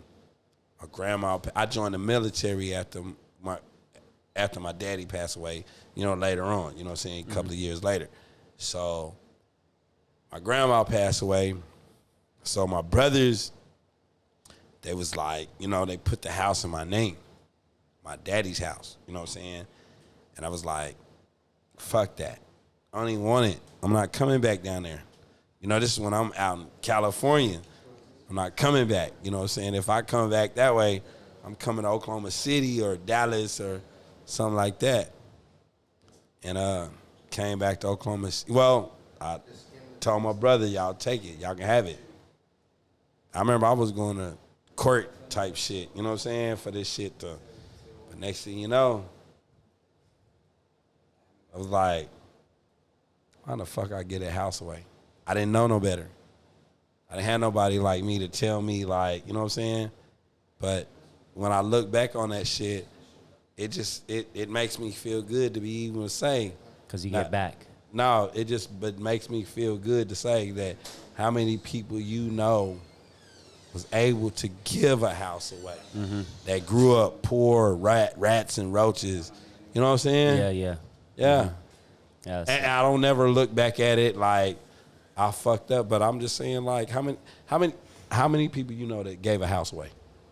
Oprah. How many? One. I just told you I gave a house away, so you should know too. Oh, two. But how many people that you actually met? One. And what's his name? Scissor. Say my name. Say my name, say my name. Scissor fucking say my hands. name. In the building. But Was that some real shit though? yeah, I mean, Nah, you we help keeping somebody. it real, man. You help somebody, All right, man. we tell Roy. Hey, Darwin, we Darwin. check it out. We gave away the free haircuts for the kids. We done all that COVID shit done fucked a lot of shit up. Yeah. So I didn't do it. Like all my barbershop, we give away the free haircuts. Can I the tell them food. my story about Check COVID check with you? Huh? Go ahead. One day, bro, I pulled up. I'm like, nigga, we about to die. He said, nigga. Oh. Yeah. See? Slap yourself. You can't say it no more. All right. I said, man, we're about to fucking die. I pull up to the shop, park in reverse. I don't usually do that. Yeah. Prove it to the homies. You know what I'm saying? Spark the blunt, and then Scissor hand comes out. He's like, I'm like, bro, you want to hit this? And then he sat in the car, and he's like, He's like, come on, baby. He's like, don't get sad over that shit. If anything, like, do a commercial or something, bro. He was like, shit's gonna happen, bro. I've been in this business. He was going through some shit. No, but he's always been like that. Yeah. He was like, I've been in this business for years, bro. He was like, trust me, like, we gonna get through it. Look, I'm gonna tell you this, AV. The times you get depressed and you get down and shit, bro, like, bro, fucking be thankful you got a roof under your head. Fucking be thankful that you uplift over that here. motherfucker. You know what I'm saying? Like, be thankful, bro, that you're fucking healthy. Be thankful that, like, Go bro, off. you know what I'm saying? Preach. Like, that's what I like. Preach. I get it, bro. We all go through this shit, but like, only. Sound like he getting fed up with your ass. No, nigga. I'm just get saying, your bro, like, motherfucker. I'm Get trying to off get your. him Hey, in- can y'all got that goodie mouth like was that Alex? You need to get up, get out, and do something. I'm telling you, look, Play that I'm shit. trying to get AV up here with me. You know what I'm saying? As far as Look, high vibration. Listen. You know what I'm saying? Let me say this. I've been in the 'Cause high it's my brother. vibrations. Let me It's say- my brother. You let gotta me say- understand the look, low look, vibrations too. Look, I gotta bring you up, brother. I gotta bring you up. Just like- we ain't even tripping on that shit. You know what I'm saying? Yeah. We ain't even tripping on that I'm shit. just trying to bring him up. Yeah, AVB. One day he's gonna realize what.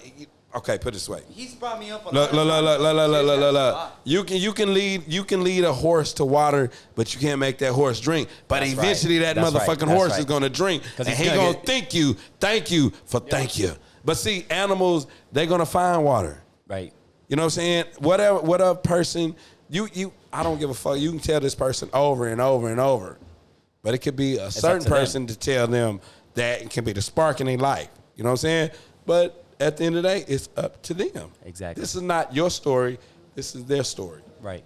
But you take advice from that. Yeah. Because even with him. Roy, like, listen to this shit. Real talk. Like there's times where I've been like fucking the lowest of my low. Like I remember whenever me and my baby mom broke up. Yeah. And like Sis approached me and he's like, look, he gave me his advice and what he's been through, and that actually helped me out a lot. 'Cause He I've might been not through know it.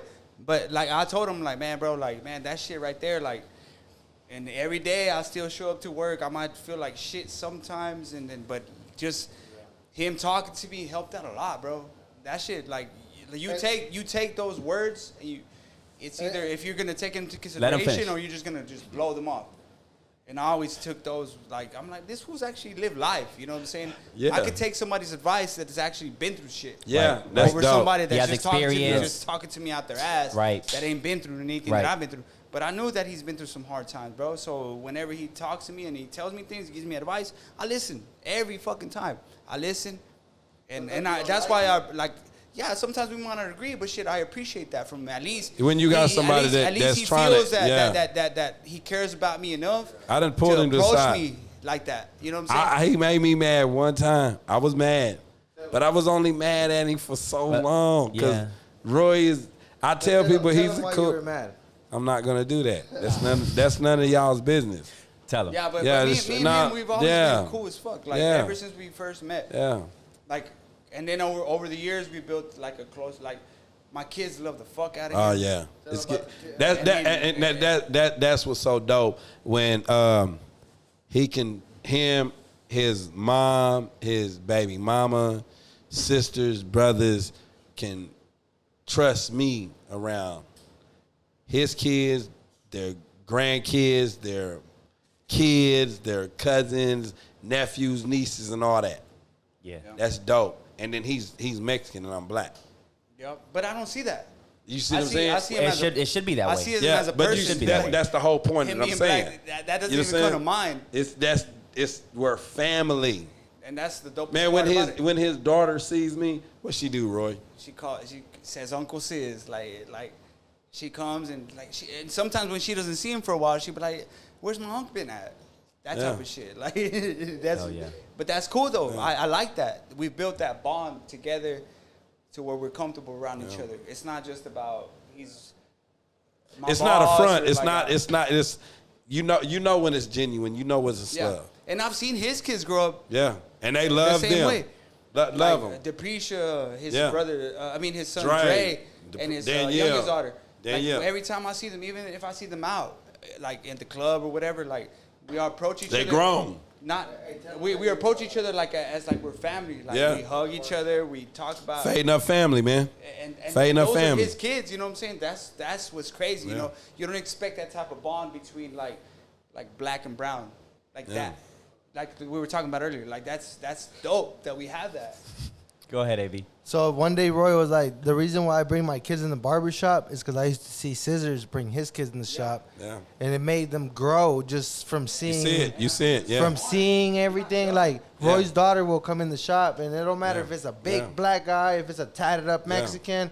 She's going to come in and be like, hi. You know, like she doesn't. And you know, That is taught you know what? But That's you where know, it bro, starts. see, that's You know, what, one but- thing that I was like, damn, bro, like, because I see your daughters, your son, and you're like, you're the cool dad. Yeah, the dope shit about that is because like certain parents, they try to hide their kids from things. Like, nah, fuck that. I want my kids to see this shit so they can learn this shit at an early age. So if a certain situation come to them, they done seen it before. You know what I'm saying? You know, nah, fuck that. You learn it, you know, fuck that. It's like a wildebeest, zebra, gazelle, or antelope, or anything on the plains of Africa. Shit, as soon as they born, in an hour's time, they got to be able to get up and run, because if they don't, they gonna get ate. You know what I'm saying? Their instincts. You know what I'm saying? So that's the whole thing about my instincts, is to teach them at a young age. That's what I learned from him. Yeah. Like when I would see his kids, they're smart. Yeah. They're not dumb. They're not. Somebody's not gonna come and fucking like.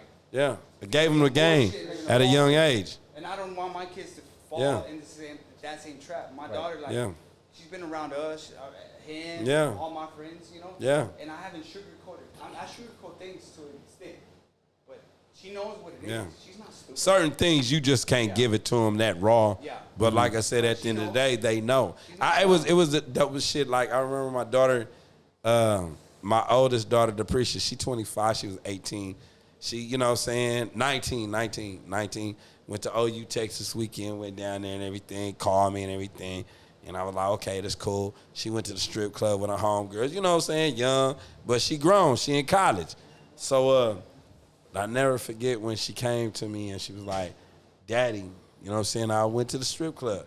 See, the difference is the daughters don't call daddies and say what they did. They'll and probably everything try like to hide it and like shit, when my kids, they don't tell me everything, but what kid tells their parents everything, and what parents tells their kids in everything.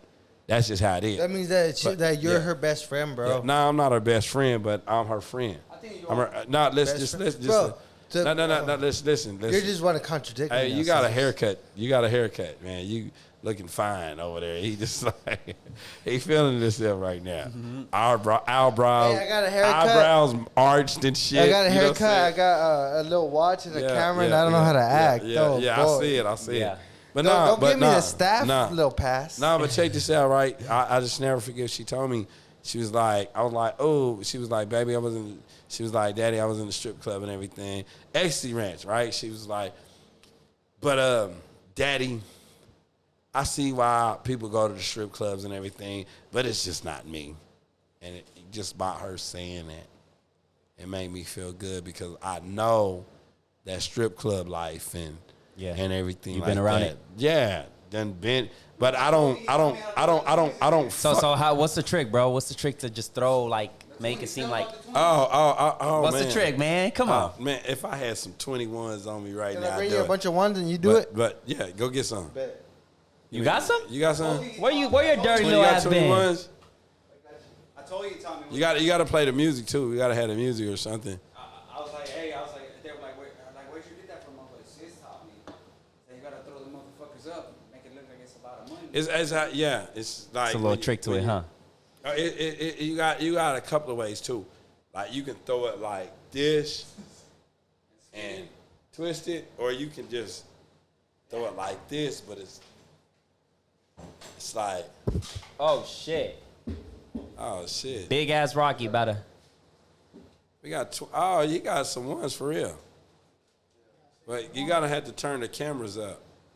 I'll run the camera. Put them in the right direction. AV got the ones out, so Scissor Hand's gonna show us how to throw the ones, so it can. Wow. And look, I'm not no strip club king or nothing, but Well, I know how to make 21s look like 100 ones. All right, let's see. Yeah. All right. How you feeling, Rocky? And these are some old hundreds. You got an iron so we can iron these motherfuckers? You can just do them motherfuckers like that. That did look like a lot. Yeah, look, you know, you It see, did look look like at, a lot. Look, it's a dollar bill over here. They're everywhere. Look, they're everywhere. Look, go over here.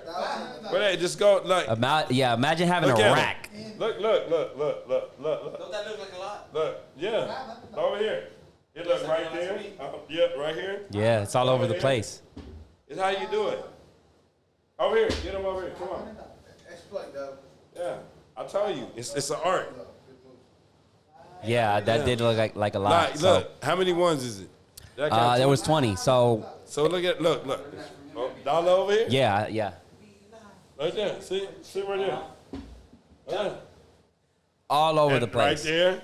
Yep. Right over. Yeah. Over about $1.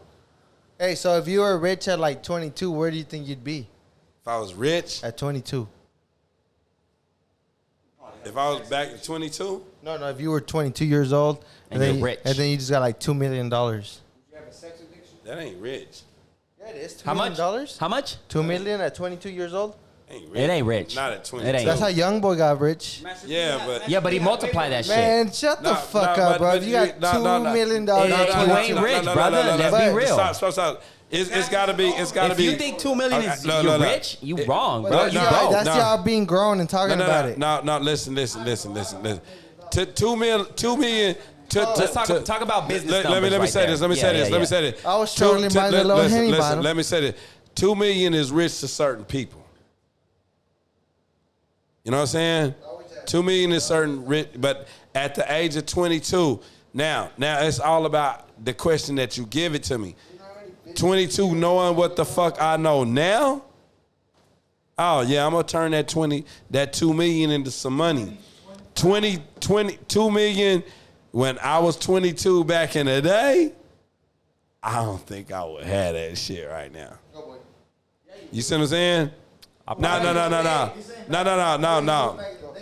Back in the days. I don't know. I know I'd probably have something going on, but I know the difference is I know the business now.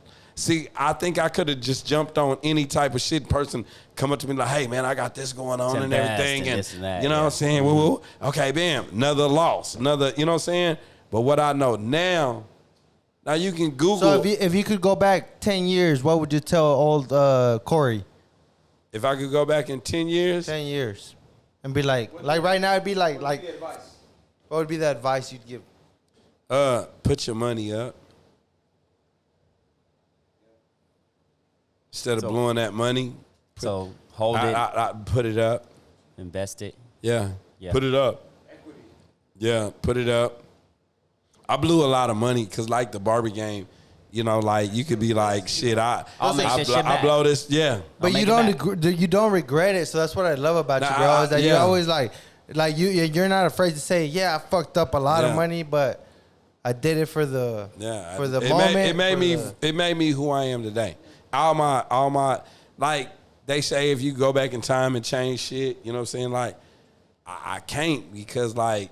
But at that, you've taught us a lot of games just off your trials and tribulations. You know what I'm saying? That's my whole goal. Is like learn from my shit. Whenever I hear you telling me what I gotta do, I take it into consideration a lot more than somebody that don't know what the fuck is going on. Yeah. I'm living this. I'm living the barber life. Yeah. But when I hear somebody that's been there over the years, I take that advice and I implement it. Like I like it. Yeah. So like Sis, like I see him now, he's doing good. And even with him being a father to his kids, I remember I used to tell my baby mom, be like, man, like I want that for me. I want my kids to love me. Like I see Scissor Hands' kids, they love the fuck out of him, bro. and to be honest, that's worth more than all the money in the world. Yeah. Having your offspring love you like that, they respect him and they love him a lot. Like I'm like I like wish. with me and my kids, we like they know I'm their parent. Yeah. But we have a friendship. They'll come to him with whatever. Yeah. Yep. And I want that. That's just how you, and that's good. And like That's I said, gold right there. I was never the perfect parent. It's no such thing as a perfect parent. You know what I'm saying? But it's all about having a bond with your children. Because like it's fucked up because like relationships. Just because like you and your baby mama or you and your baby daddy ain't together, never let put the kids in the way. Think about them before y'all do anything. Like, no, you can't come see your kids. Like, you know what I'm saying? Like, like, let a father be a father. Let a mother be a mother. You know what I'm saying? Like, when it's all about the kids. It ain't about y'all no more. If y'all ain't together no more, you know what I'm saying? Fuck it, y'all need to figure it out. You know what I'm saying? And then that's the whole thing about it when step-parents. See, I had a stepdaddy. I remember he whooped my motherfucking ass. You know what I'm saying?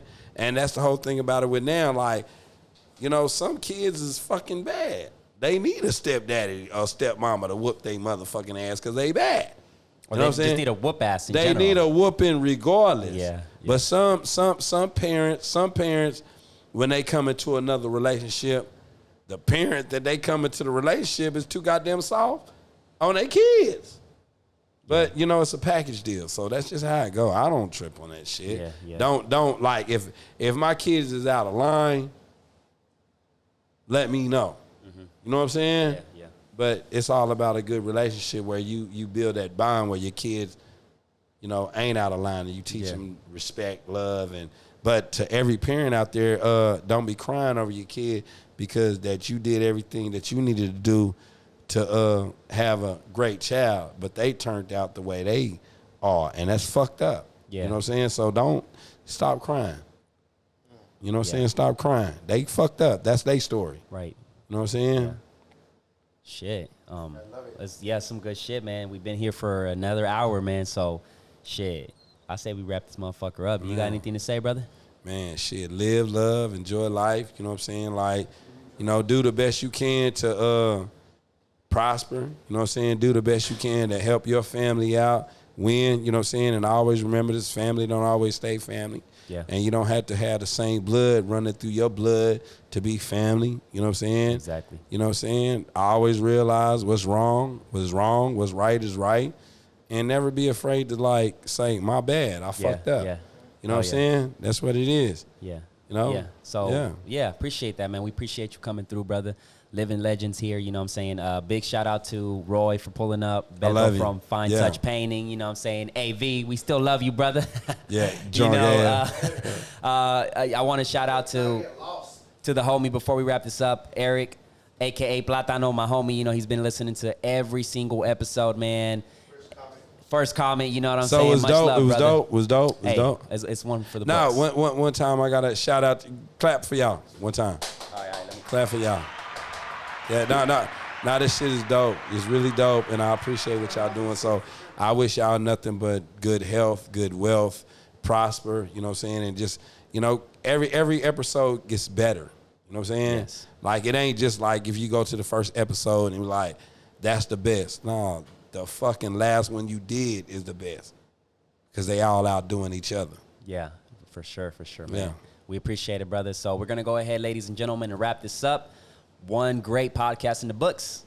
And we'll catch you on the next one. Peace.